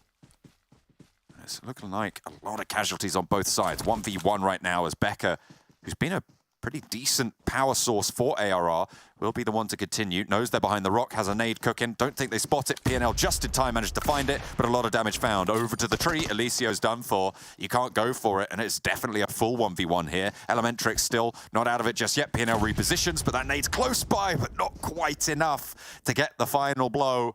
He needs to commit to a heal, or maybe he's waiting for the peak. Another nade over the top, and it's short, unfortunately. But there's one more in the pocket. This is the last chance for Becker on the nade. PNL is healing, lobs it good and long this time, and it's only going to take that damage. A fraction of a second earlier, it would have been good, but PNL weathers the storm. So many nades invested, and no reward for it. Yeah, I think at some point there, at least after the second grenade, you had to go for a play. Move out. I don't think the DBS was maybe the best idea. I think a lot of people are overestimating just how good that weapon is. Elementrix doing Elementrix stuff there, and the rest of the team is not able to capitalize. Look at this, though. So unfortunate. He does so much for the team. Becker has to clean up, make some decent plays, but nothing more. They're going to be pretty upset with how that one went down. Unicorns of Love have just remained over in Paris Resort. Really done nothing more than sit in this building. Shockwave, though, do take a knock. So Unicorns of Love will hold on to this position as long as possible. Do I do it? Sly Europe might be able to push up a little bit. Gladiators swinging around. Moving through as Sharks on the hills to the southwest side, close to MADBULLS remnants now. There's 3 players for the MADBULLS, I think, after their scrap with Major Pride. They will have to push through, but we know how efficient Gladiators can be on their gameplay. So pushing on this southwest side, if they can just push the MADBULLS across the quarry, make it Sly's problem. Yeah, I think for a lot of times, Gladiators, sure, they lose players here and there, but they're always invested in the end game, the long game. They want to get towards finals with as many points as possible. And I think they're one of the few teams that has actually been able to continue putting up a high scoring throughout both phases and hasn't really fallen off all that much. Once they found their groove, found their mojo, they're unwilling to put it back in the genie bottle. Yeah, them and Major Pride. Gladiators and Major Pride, the 2 teams that have kept up their pace between the 2 phases so far, after the first 2 days of this phase. Remember, it is still relatively early in this phase, and things very much can change, especially when you throw a 4-day break into the mix. Yeah, that really has been the major tell of which teams are really putting in the work behind the scenes. You know, some teams have really developed a lot over those 4 days. And again, we were saying that last week was almost like a boot camp, almost, you know. You play in those 6 days, it's rough, it's tough, but, you know, you either sink or you swim in those scenarios. Some teams sunk and then found that they could use some life bands over in the old 4-day break and have just get themselves back up towards the top of the water where they can start to breathe, learn to swim just a little bit in this monstrous lobby. Some teams have, in fact, managed to strap on the snorkel and thought, you know what if we used our arms and legs to swim? And exactly. Done a lot better this phase around. I mean, it's Sly Europe as well, jumping up from 10th place at the end of last phase into a strong first at the end of day 2 here. That's really, really solid to see that sort of improvement. Yeah, I think for Sly Europe as well, it's more than just like a case of, you know, they've figured out some tempo, they've worked on their gun skill, they've worked on their teamwork. They are trying to implement some very advanced strategies, you know, taking a long time to set up their end game. If they have 4 players, taking a lot of off angles, dangerously pushing teams out into the open, even going for the sacrifice the pawn play, which I am really enjoying. You know, they're playing very, very well. As Clara said, yeah, I am convinced by Sly at this point in time. I feel like they've got a lot of confidence. I may just go for a triple Sly prediction on the day. I'm not sure. We haven't quite had to lock them in yet, so potentially. Let's take a look at this circle as it pops. Goes up north towards Shockwave's compound. Up there, Unicorns of Love, who have been fighting as well. I think they're diminished. No, they are all on 4.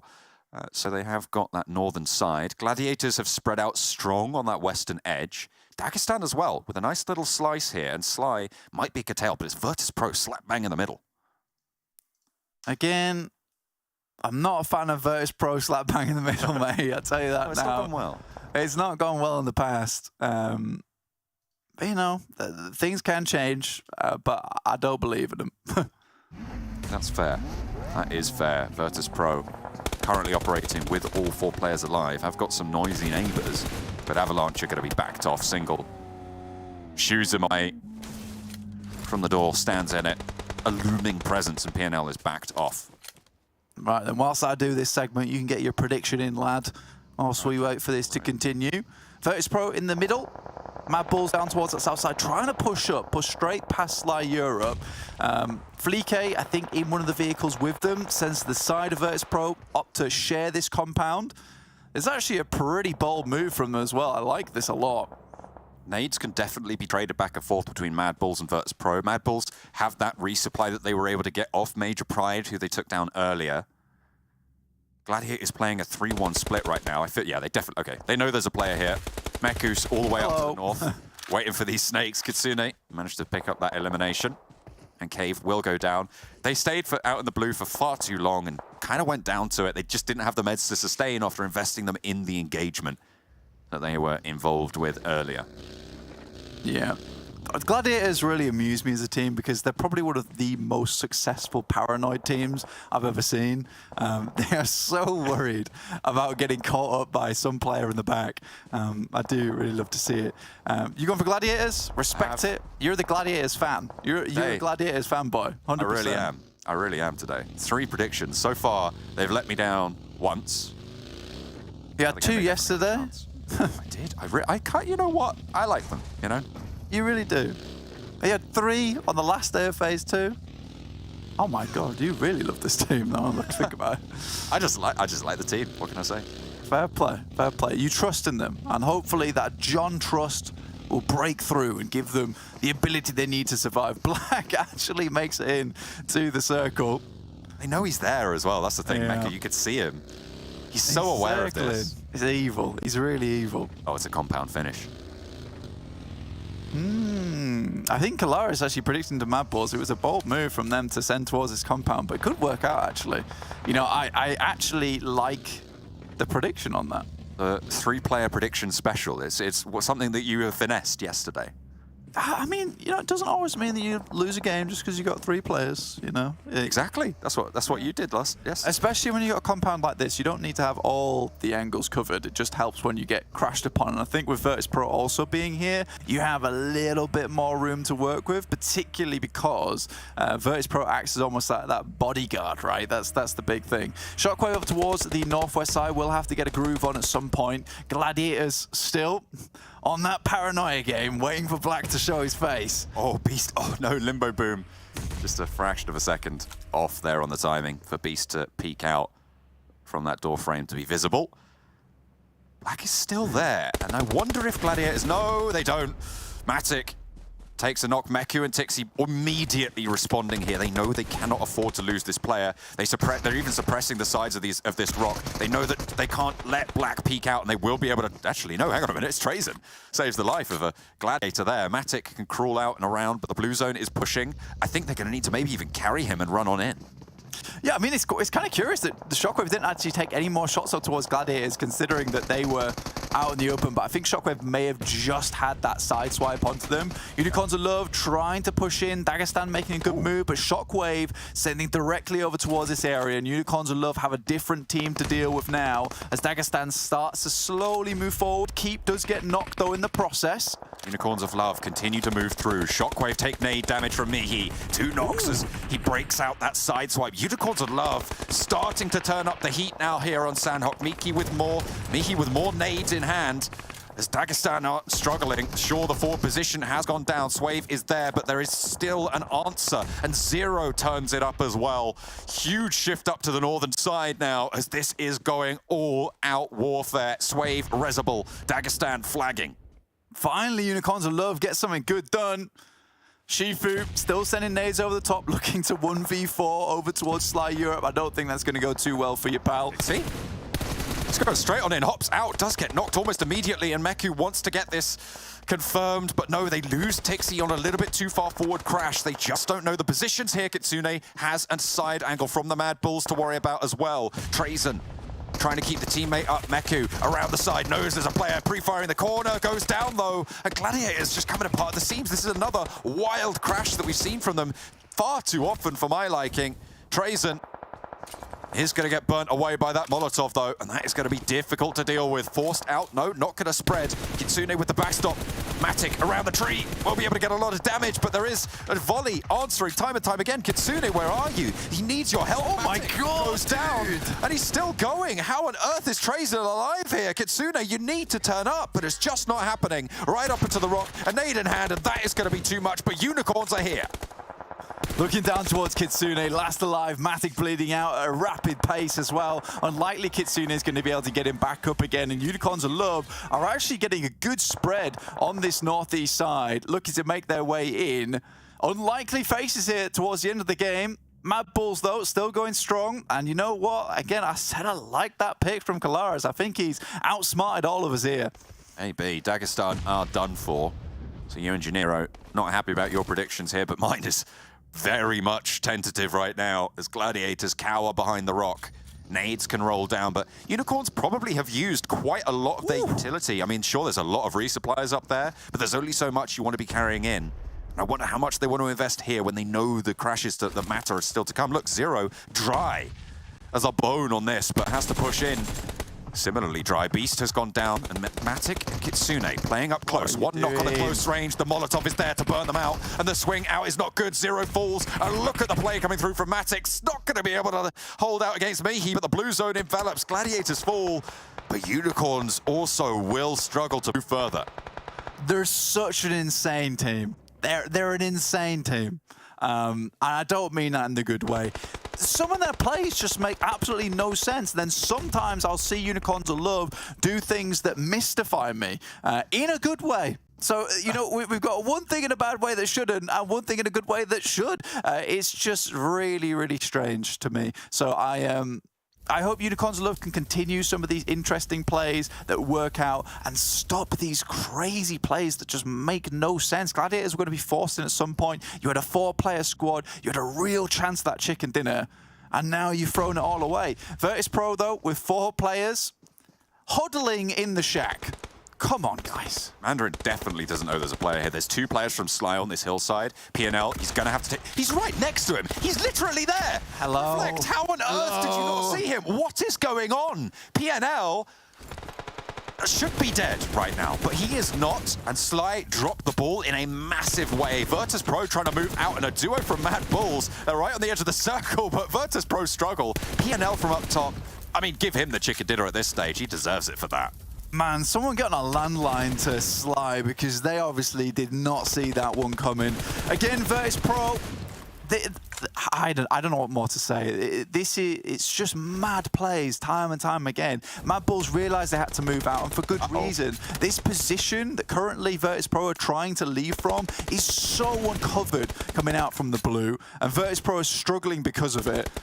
They're a 4-player squad. Why are they acting as if they're a 1-player team right now? Well, hang on a minute. Okay, well, okay. The knock from Tulika is good, but MADBULLS are going to have to cross this road to get towards the centre. Frozen is there, but he's burning away. Folly in purple, trying to invest the rest. Tulika goes through the fire. That's disaster for MADBULLS, and now it's a 3 versus 1. The res can go. Folly has to break out, and maybe this knock is going to be good, but Frozen has to win the challenge. Will be able to do so. Vector in close range. Needs to stand up. Purple going so low. There's a chance. The reload's good for 1. Purple now hits the deck. Wants to heal, but the spray is good, and MADBULLS right out with 2, and will be able to take VIRTUS.PRO down. What a way to close down that Sanhok.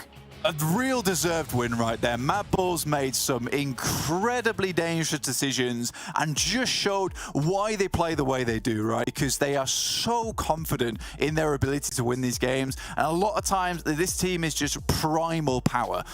There's teams in this lobby which are a lot more intellect goes into it to getting those wins, but for the guys from MADBULLS, it is caveman-like at times. You know, they just have strength behind their blows. And not to say they aren't tactical in a way, because like leaving that building, getting to that position, and they were setting themselves for the long game versus VIRTUS.PRO. They were the team that they were most concerned about. And as you leave that building, you come out to where you saw them at, which is literally just a slope and a tree. That's all you have available.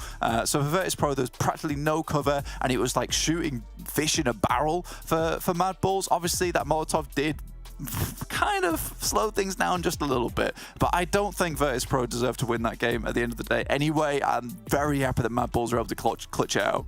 Yeah, and we said we wanted to see more from the MADBULLS. They do get some points on board. Yeah. And again, it was a well-marshaled, well-thought-out and executed strategy. So congratulations to the MADBULLS for a chicken dinner on Sanhok. MADBULLS get themselves that chicken dinner. I mean, nothing new after what we've seen from them on stage 1, but still an incredible performance nonetheless. I'm Jeannie, your host, joined by Kalaris. And I mean, Kalaris, we're immediately going to have a look at these stats.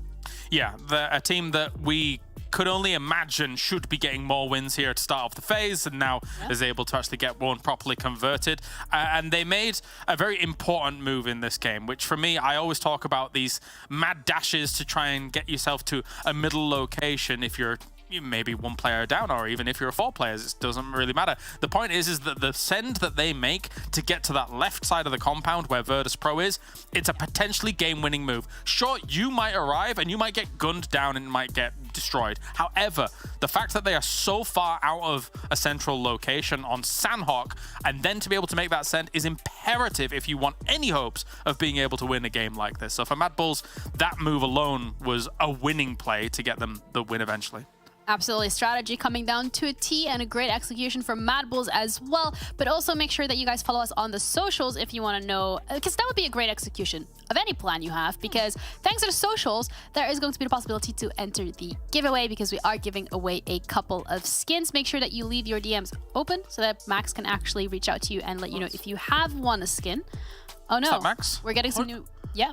100,000 UC you're giving away if you DM Max, man, on Twitter. Woo! Wow, okay. Wow, Max. That's very kind. That's really, really nice. I mean, it's not Christmas yet. It is April's Fool. So, Max, you're going to have to tweet about that one if you want to make sure to confirm it or not. But thank you, Max, for being so kind to the community. Well, looking at the matches that we've just had, Kalaris, we already had 4 out of 5. It went by so fast, but this one specifically...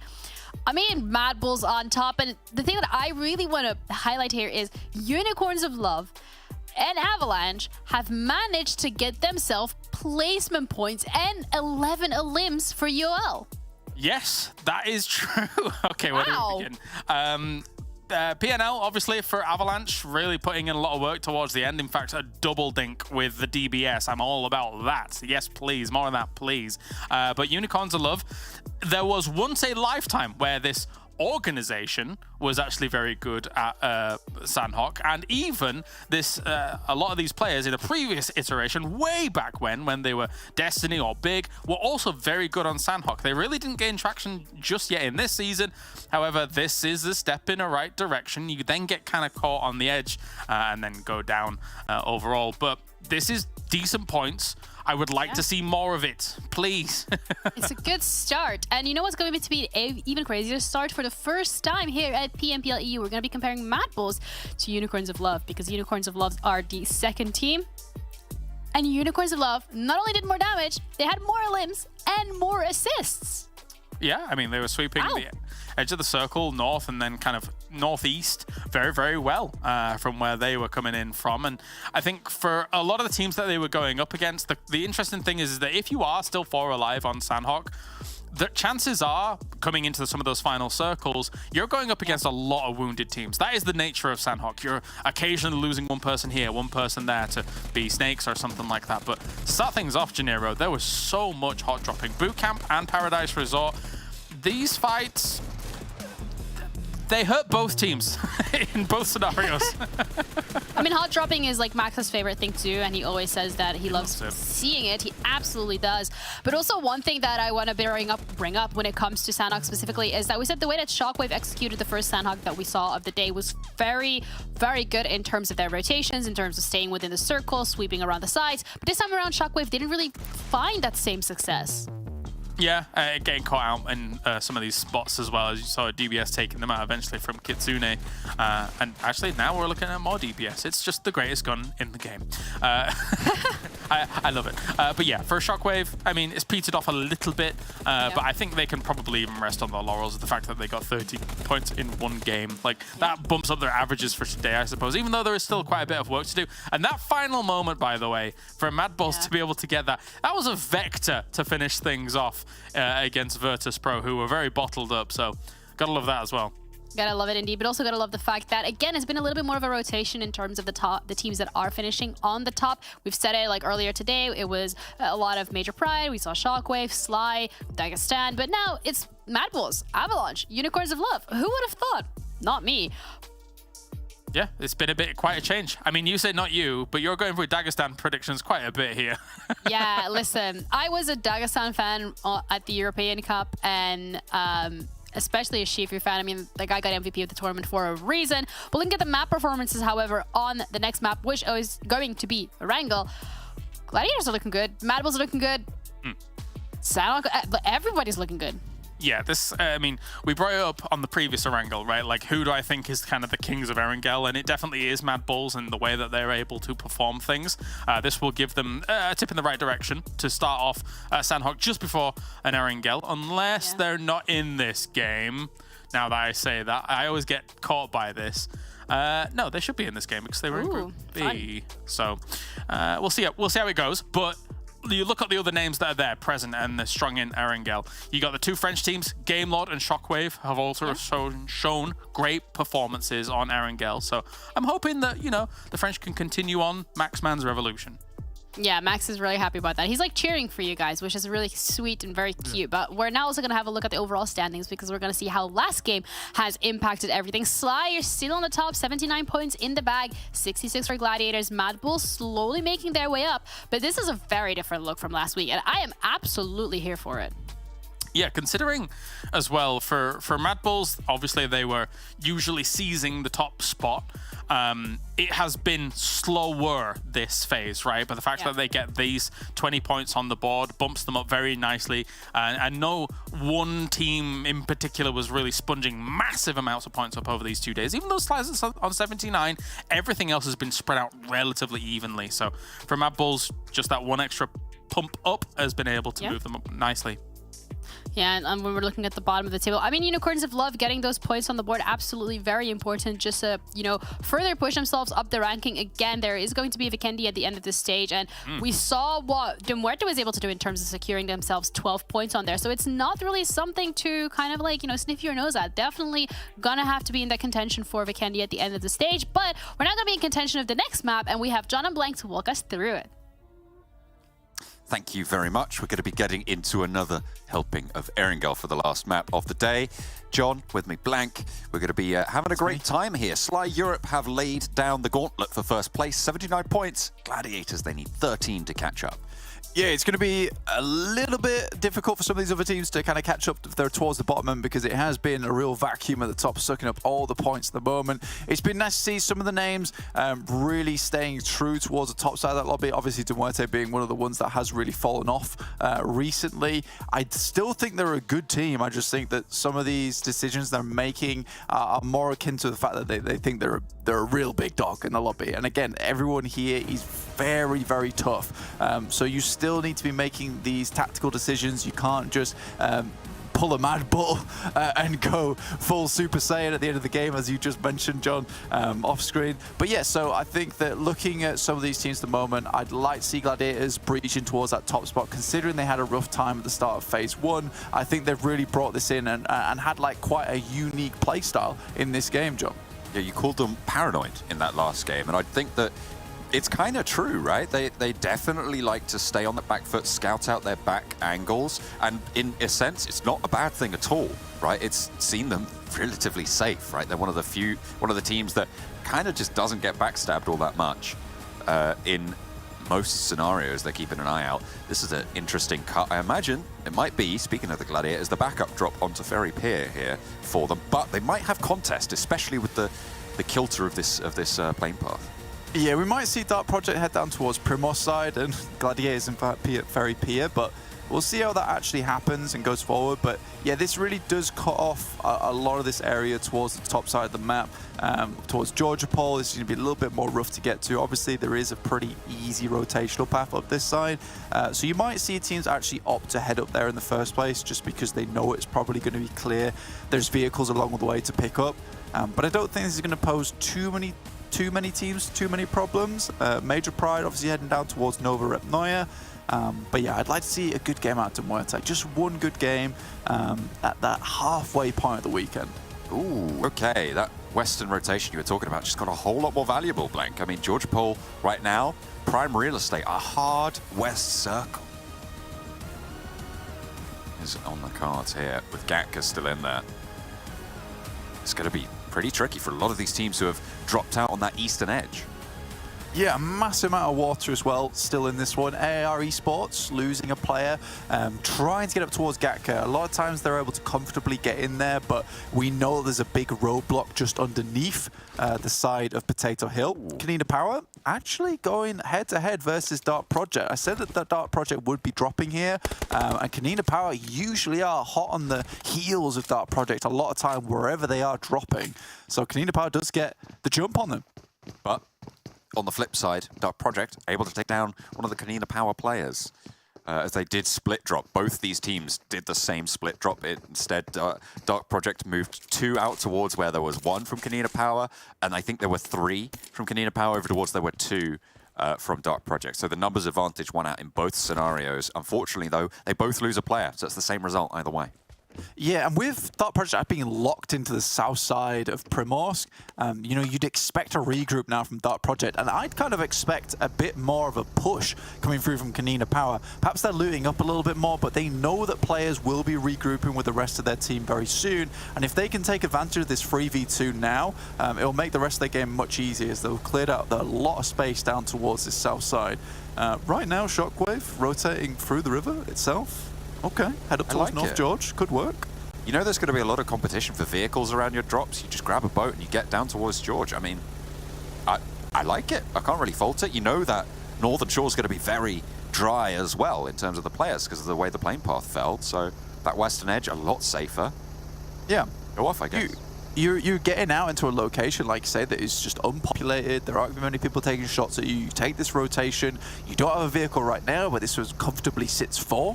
And then you can pick up some vehicles that you know a lot of teams will not have already got, because this is probably one of the fastest rotations you can make in the boat. Yeah, it's just straight cut through the middle. And no one's looking for it as well. I don't really think we see this happen too much, but it's a very unique scenario. Yeah, this is one of the few times I've actually ever seen this rotation before, but yeah, it gives you complete freedom. You cut straight through. None of this business of having to cross bridges, of having to maintain the vehicle's actual stability as you cross over these ridges. It's easy and quite relaxing, I imagine, for Shockwave at the start of the game. They've had a pretty decent day today, John, and I'd like to see Shockwave continue that type of thing. Been making some pretty good entries so far, and we're heading up towards the top side of Erangel, which is a map that they really did need to improve on. They had some solid success in phase 1, which quickly dropped off, and I think as one of the maps which is one of the fairer ones to hit up, if you could start finding more and more success over on Erangel, you're bound to jump up in the rankings. Unicorns of Love with Avalanche bearing down upon them. 4 players to hold, and it's just Beast on the inside. There is a drop out on the outside for one of the other Unicorns of Love players there, and you can see they are a little bit split. So if Avalanche crash one of these, it's bad news. But they sail on past.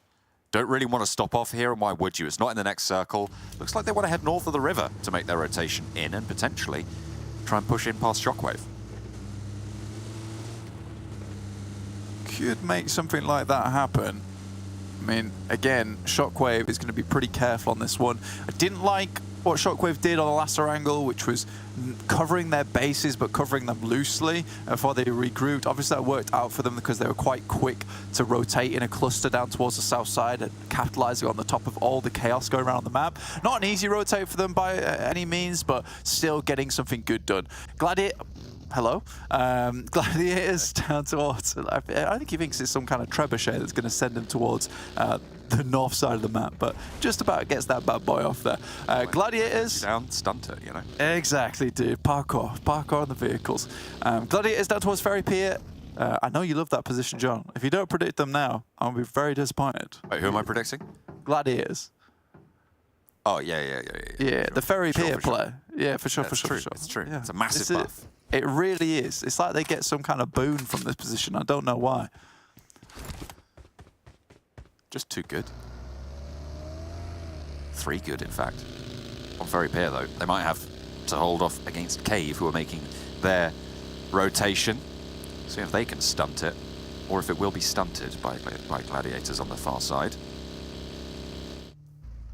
You can see they are dropping off short. Okay, Dimension knows there's some sort of something going on, or maybe it's just scouting it out. I don't know if Kitsune has a vehicle drawn up there. Tixi moving off in the distance. It's just Kitsune here, which means it's difficult. Drops out the spike trap. Okay, that's fair. The Stinger across the road. I wonder if Cave will spot this. I think they might do. Yeah, look at this. Dimension folds back. Are they going to just go all the way to the Eastern Bridge and play a really long game? Because if they do, they might have trouble with Nexus and Made Pride. Yeah, I think that you could...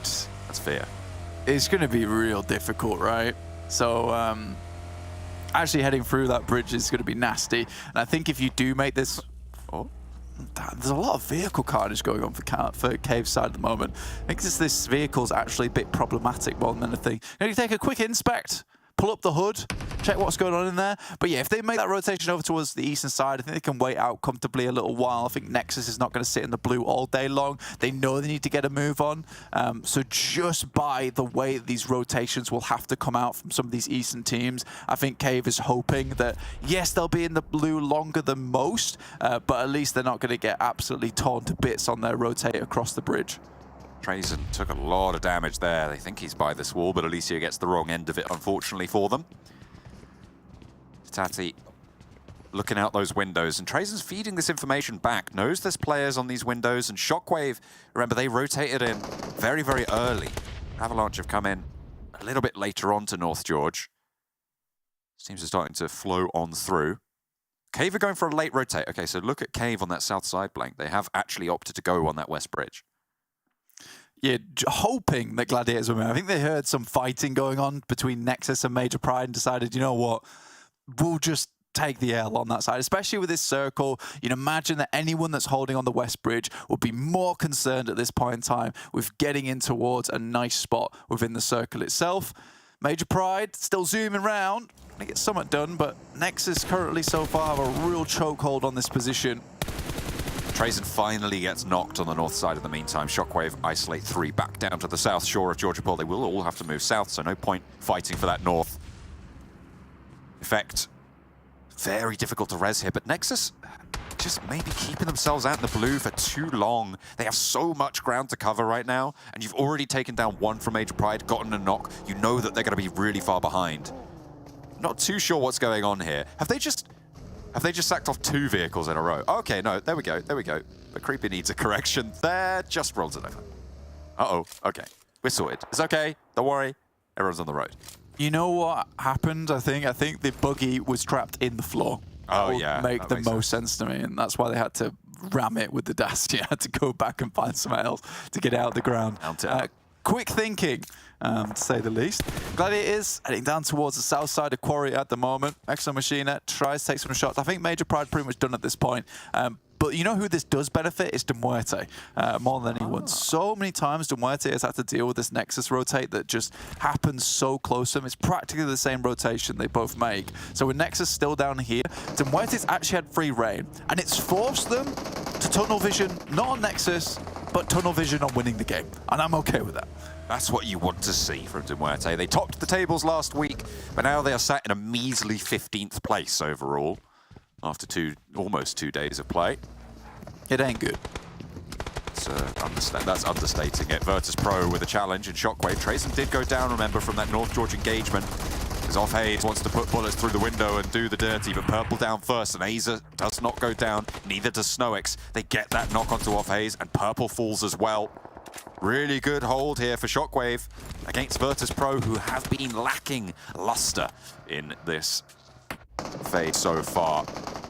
Can they keep themselves going? There's 3 players facing them down. Off-Haze flushed out.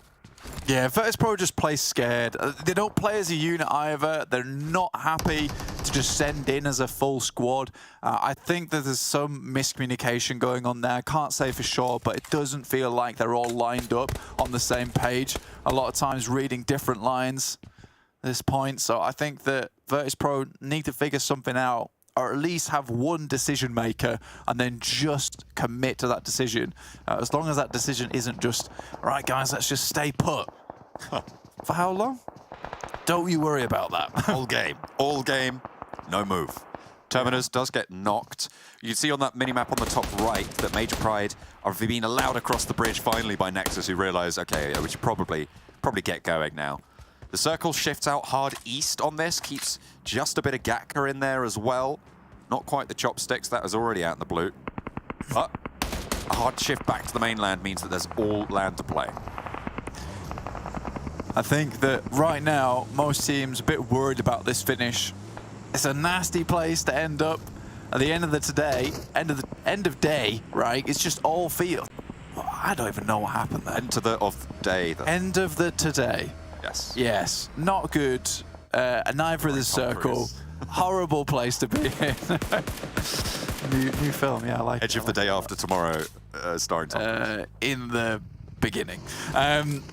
Gatka fields directly in this one. It's practically all fielded area, a bit of the marshlands in it over on that western side. So everywhere around here is not typically what you'd be used to be playing over on Erangel. It is very akin to Sanhok in terms of it being quite open, but in the same way on Sanhok, you do have a lot of these trees, a lot of this hard cover to play around with. Not so much here on this circle in the map. It is going to be awkward. There's going to be one team that finds a particular compound and is hugely happy from that position. In this case, it's KASIK team. Yeah, on that south side of this next circle, they've got that cover that you can see they're operating from. The open land around them makes this so hard to crash as well. Fortunately for a lot of the other teams, it would take a hard shift to center up on them. Not that we haven't seen that today, of course, is very difficult to make work. At the very least, from this spot though, going forward, the next circle shift, I don't think it's going to be too drastic. They can solidify a position around this south side, try and get rid of as many teams as possible. Unicorns of Love though, moving to deal with Avalanche. Only 3 players for the Unicorns of Love. Tati cooking the nade on the outside. 2 players out the back. And Miki could feel the brunt of that one. Damage found, but not a full knock there. Half a health bar. And a nade to answer. Drops into the vehicle. Nade over the long top there for 0, but doesn't quite connect with that one either. He is inside and didn't manage to get that through. Another nade around the back. Tati is just suppressing. Out of nades finally, however.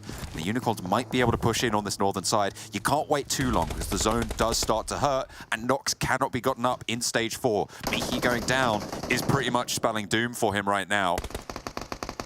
As they try and roll in, Tati gets curtailed on the inside. You need this res now. You need to commit for it if you want to have a chance at staying alive as 4. And Avalanche just suppressing this line. Both of them know how important these reses are.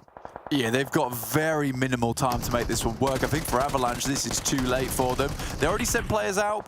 Beast has to heal himself up nice and quick. Circle out towards the eastern side. I don't think he has the heal. I think he goes down, and that is going to be a confirmed knockout in the circle. It's going to fall. That is so unfortunate. Needed the bandage first. Game Lord actually have a good position to play from here. There's a real good compound towards the center that they can move from. They're leaving players behind though. I think this is maybe a bit overzealous. Certainly they can get Robs as well as Victor towards a really strong spot in the circle and play from there. MUERTE is hopping around, but I think they're going to try and stop these players coming in from that northwest side. Now Valo scoured it out, and now Akashi, now Valo can both go for this. KONINA Power, MADBULLS, Dark Project all embroiled on the western edge. Clique. MADBULLS scoping out low. Bellucci spotted by Dark Project, but they just want to get out of here right now. Just do not want any part of this engagement. Bellucci on that far ridge side, they'll hop out and get a swift drive-by, hop straight back in. Fash is ahead of them on this rotation, and the MADBULLS opt to change direction, go the opposite from this one. Already one knock from Fash on KONINA Power. Needs to be careful of the vehicle going up, but it looks fairly healthy right now. Latte moves out and a nade over towards Fash over the top. Wants to get this one done. That is right around the edge of the car. Is it going to go off? Running into it. There it is. He runs away from the other one. Does manage to avoid a lot of the damage from those 2 nades. Fortunately, there's another one to go off and Wait will get rezzed. However, the blue zone is right there. This res needs to happen and they need to move fast. Yeah, I mean, that is a death timer coming towards you. Just about gets it, picks up the first aid kit and has to get running. Latte's going to try and get a resupply here. MADBULLS moving through the fields. Gladiators spot them, and they're right behind KASIK, but these nades are going to prove deadly. MUERTE have regrouped, 3 in the center of the Gatka fields. Milky Way still on the hills to the southwest. MADBULLS behind KASIK on the queue right now with Gladiators and Cave to their sides. The MADBULLS are kind of cornered now, really nowhere to go. And you're on this ridge side where KASIK can just continue to stymie you. It's a tough situation to say the least. Milky Way in danger for MUERTE. Yeah, just providing scouting potential. He's right underneath the ridge side there, so he should be okay for the time being. Gladiators moving forward, but spotted out by KASIK team. That's no backup there for Matic. This is the backstop position. You see Meku on the vehicle, immediately wants to pick his teammate up. This zone is closing. And Gladiators have the only position right now in this next zone of those teams on that southwest side. MADBULLS are still going, but it will continue to shrink as teams get pushed on towards. MADBULLS with 4, doing very, very well in this engagement, shunting KASIK team out of the compound as Unicorn, that thorn in the side of the Gladiators rotation, gets dealt with, plucked from the flesh. As Tixi lights up towards Frozen on the wall, there's no cover. And that should be a spray down here. Tuluka also being felled. Zebeku allows Matic up and into the zone towards a building to stay safe and get healing. Yeah, MADBULLS pretty much donezo now. Zerich has to make a desperate run in, but Kitsune's got his number, and he calls him up real quick to let him know that he's done for the day. MUERTE find themselves a nice compound towards the center, and I do like what they're doing here. Going back to MUERTE basics, which is a really big split, but they're gathering as much intel as possible going forward, John. That is a south shift towards the hills, which will afford a lot of power. If Milky Way can hold on to it, then MUERTE might regroup across that way, but you imagine right now, they just need to figure out where they're going to go and choose one of them, because they are in about 4 places at this stage. Yeah, honestly, this position they currently hold towards this compound on the eastern side is good, but it's right on the edge. So it's not exactly like this is going to be the game-winning position, but what it does do is keeps them out of danger for a long time. Monkey versus practically the entirety of the squad coming through from NEXUS. A nice nade over the top, just needed a little tickle, and he was done. NEXUS have a casualty to deal with to pick up. The zone will start to close down on them, as they do have to make their way through towards MUERTE and Game Lord, who are just a little bit in the way. Game Lord still have this position where they control a lot of area in terms of sightlines, which is always nice to see, but Gladiators have high ground, a ridge to play around with. They can take a lot of shots at a lot of different teams, soften them up a bit before they move in.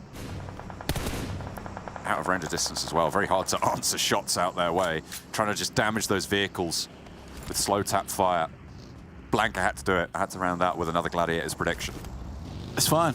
I'm totally okay with it. Janiro, she's with you. She also thinks this is going to be the Glads win. Claris going for MUERTE. I wanted to, but They've regrouped. I wanted to, but I believe in Game Lord here. You know what? They've been thrown a bone. They've been taking some weird hot drops, but now is the time. Now is Game Lord's time. This is also the team that managed to push across open fields and win a game on Erangel as well. They've shown they have precedent for winning games like this.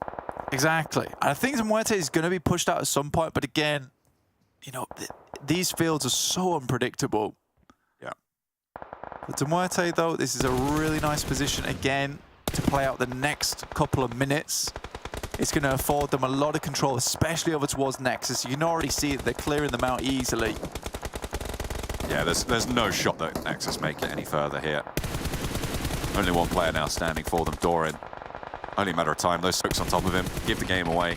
Game Lord are going to have their shots out that way too. So NEXUS fall on the northeast side, and Game Lord getting a little bit closer to MUERTE now. Open fields, difficult to deal with. Nox going back and forth between Gladiators and Shockwave. Mecha needs to be careful. Aza already down, and Snowix lights up for a second.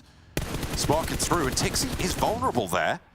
Crawls back just about behind the buggy, but there needs to be some sort of response coming through from the rest of the Gladiators. The buggy will go up in smoke, and Tixi is ticking down. Shots over towards the top actually bring a second one out as Tixi crawls away. Can they get it? I don't think so. Just about hanging on, no. Will fall. Gladiators down to 2. That is unfortunate. And taken out by Shockwave. MUERTE actually heads to the high ground. This is curious. They're fully sending on this one. Okay. And that building completely left open now. And imagine Narvalo spotted this happening. Next circle shift coming in. Heads over towards Shockwave Snowix. And MUERTE has made a clairvoyant play now. Oh, okay, hang on a minute. There's a crash coming through. Matic needs to divert. The circle shoves back over to the western side, and he's got a tree. Game Lord probably won't want to swing this one out unless they just want to clear it through, but Happy J has other ideas. He breaks out wide and off angle for MUERTE, leaving Matic in trouble. I think maybe he thinks he's gone all the way to this compound, spots a vehicle, and Matic takes shots. This is bold. Needs to hit the deck. There is a ridgeline that he could stay alive on, but you imagine the hillside's going to be really treacherous. Drops the smoke. MUERTE is trying to control so much space at the moment. It's nice. Looks like Happy J might go all the way in. Matic taking so many shots from all over. Happy J might just get a little bit further forward. Robs gets knocked again. Excuse me, with a really good position on this high ground, and Game Lord can do nothing about it. Happy J just cyberbullying Matic right now, but he is still alive. Game Lord have the angle, but they will have to leave it. Matic is in the next circle, and he's dead. Narvalo takes him out. Game Lord on the northern side, playing up with 4. MUERTE regroup again. Crazy. How have they done this? Alicio, though, the solo player, putting a right work over towards Game Lord. They are suffering because of this. Narvalo's down. Finally, Alicio goes to Robs there. But Game Lord lost so many members off the back of that one. Going on in. Milky Way, Discrim, they are rampaging across here. Game Lord is still low, sure, but excuse me, are next up on the card. And Discrim wants the challenge with Black out wide. Doesn't really have the 1-2 trade as Happy J just careens straight into Shockwave. Goes down, flushed. Black wants to take Game Lord out first, though. Robs across the way. Last standing for Game Lord, indeed they are. Snowix getting flushed out by Milky Way. 3 players, and Shockwave are down. MUERTE also now at 3. But Game Lord trying to get Narvalo back in action. But I think MUERTE is about to sweep this one out of control. Could have been a different story. If excuse me, it allowed one more player from Game Lord to get back up again. I think MUERTE is very happy for these two teams to conclude their feuds on this side. MUERTE, 3 players strong. Numbers advantage. Really not a lot you can do to push through here. Look at how much of a chokehold they have. Even if it's a hard northwest shift, they're still in it. Discrim breaks out wide. Robs did see that. Doesn't have a lot of ammo, so maybe doesn't want to risk long-range sprays here. Wasting those magazines when he knows they'll be pivotal in close-range engagements. Yeah, Malloy already hit one onto Robs. Might have been worth it to expend that ammo while you had it. Narvalo takes the knee, and Robs is under pressure from more. Discrim breaks with a smoking buggy. The next zone. Going into phase 7, and we're down to 3 teams with it. Very close to being a chicken dinner here for one of these. Oh, Robs stays alive! Okay, takes down Malloy, sure. But the res is possible here on the ridgeline. And now, what can excuse me do? I mean, there's one knock there, and they're breaking out wide. Looking to head over towards that loot crate. You know, excuse me, still can win this game. Black on high ground too, and MUERTE gave this up to take the fight towards Game Lord. Black could have had a real good chance at really weakening MUERTE there, but opts instead just hang back. MUERTE were the smart prediction here. They had so much control, but we just doubted their ability to convert. Proving us wrong though. As long as they can hurdle these next 2 players, one will be fine. The next is Black with a lot of ammo here. Got a lot of power and a lot of bullets in that DP. Yeah, but forced to the edge of the circle. Unlikely he's going to make a 1v3 happen, and MUERTE finally bring things back into action at the end of the day. It was the smart prediction. But we give it to Kalaris. He's a smart boy. Black drops down low. Milky Way should spot this. No, shimmying through, just on the wrong side of the smoke there to catch it. Wants to break across and knows there's players in these smokes, but I don't think they're aware. We'll see the cross now, but he's in the vehicle. Allows Black to break out. There's a car, actually, right by that tree there. They definitely know he's here. And Discrim should just be able to shut it down. No, he doesn't have the ridgeline. Malloy? They have no idea. Did they not spot him? They definitely did now. Finally. MUERTE close it down, finally. That was a bit too hairy. But did MUERTE get it? They are able to take a chicken dinner and maybe a little bit of redemption on the face. Yeah, a clairvoyant play, I'll say, when they set up towards that ridgeline from that position on the eastern side. Circle shifts over towards the west, and suddenly they have control over a really good area. And I mean, it was a gamble, right? Because I think other teams made their rotations just after that circle hit in, but MUERTE had already sucked up so much room on that top side by that point, where teams didn't really value that position as much as they did until we got towards the end game. Game Lord and Excuse Me end up fighting once again. These two teams seem to have a real penchant for taking each other out all the time, and I think that Game Lord could have maybe had a chance versus MUERTE, but instead, Excuse Me, ruined the day once again. But still funny to watch Robs drop off the side of a mountain and then see a DBS not come up in the kill feed, being his DBS knock. The guy is so good with it, but you know, they do end up losing in the end, with MUERTE taking a much needed win. Yeah, absolutely, definitely. At this time, they started in 15th. They'll be able to get a whole host of points for that. My Gladiators prediction run, I think I'm going to have to curtail it a little bit because it just hasn't worked out for me. Top threes, only one of them today. That's all you need, man. Just one a day. That keeps the prediction goblin away. That's all that matters. Yeah, well, I'll tell you what. Let's go over to someone who did predict correctly with MUERTE. It's Kalaris and Janira on the desk. Hello, it's me, Ginny, and Kalaris, who is the one actually who predicted correctly, not me. I know the way that, you know, John phrased it, he's like trying to give me credit where no credit is due.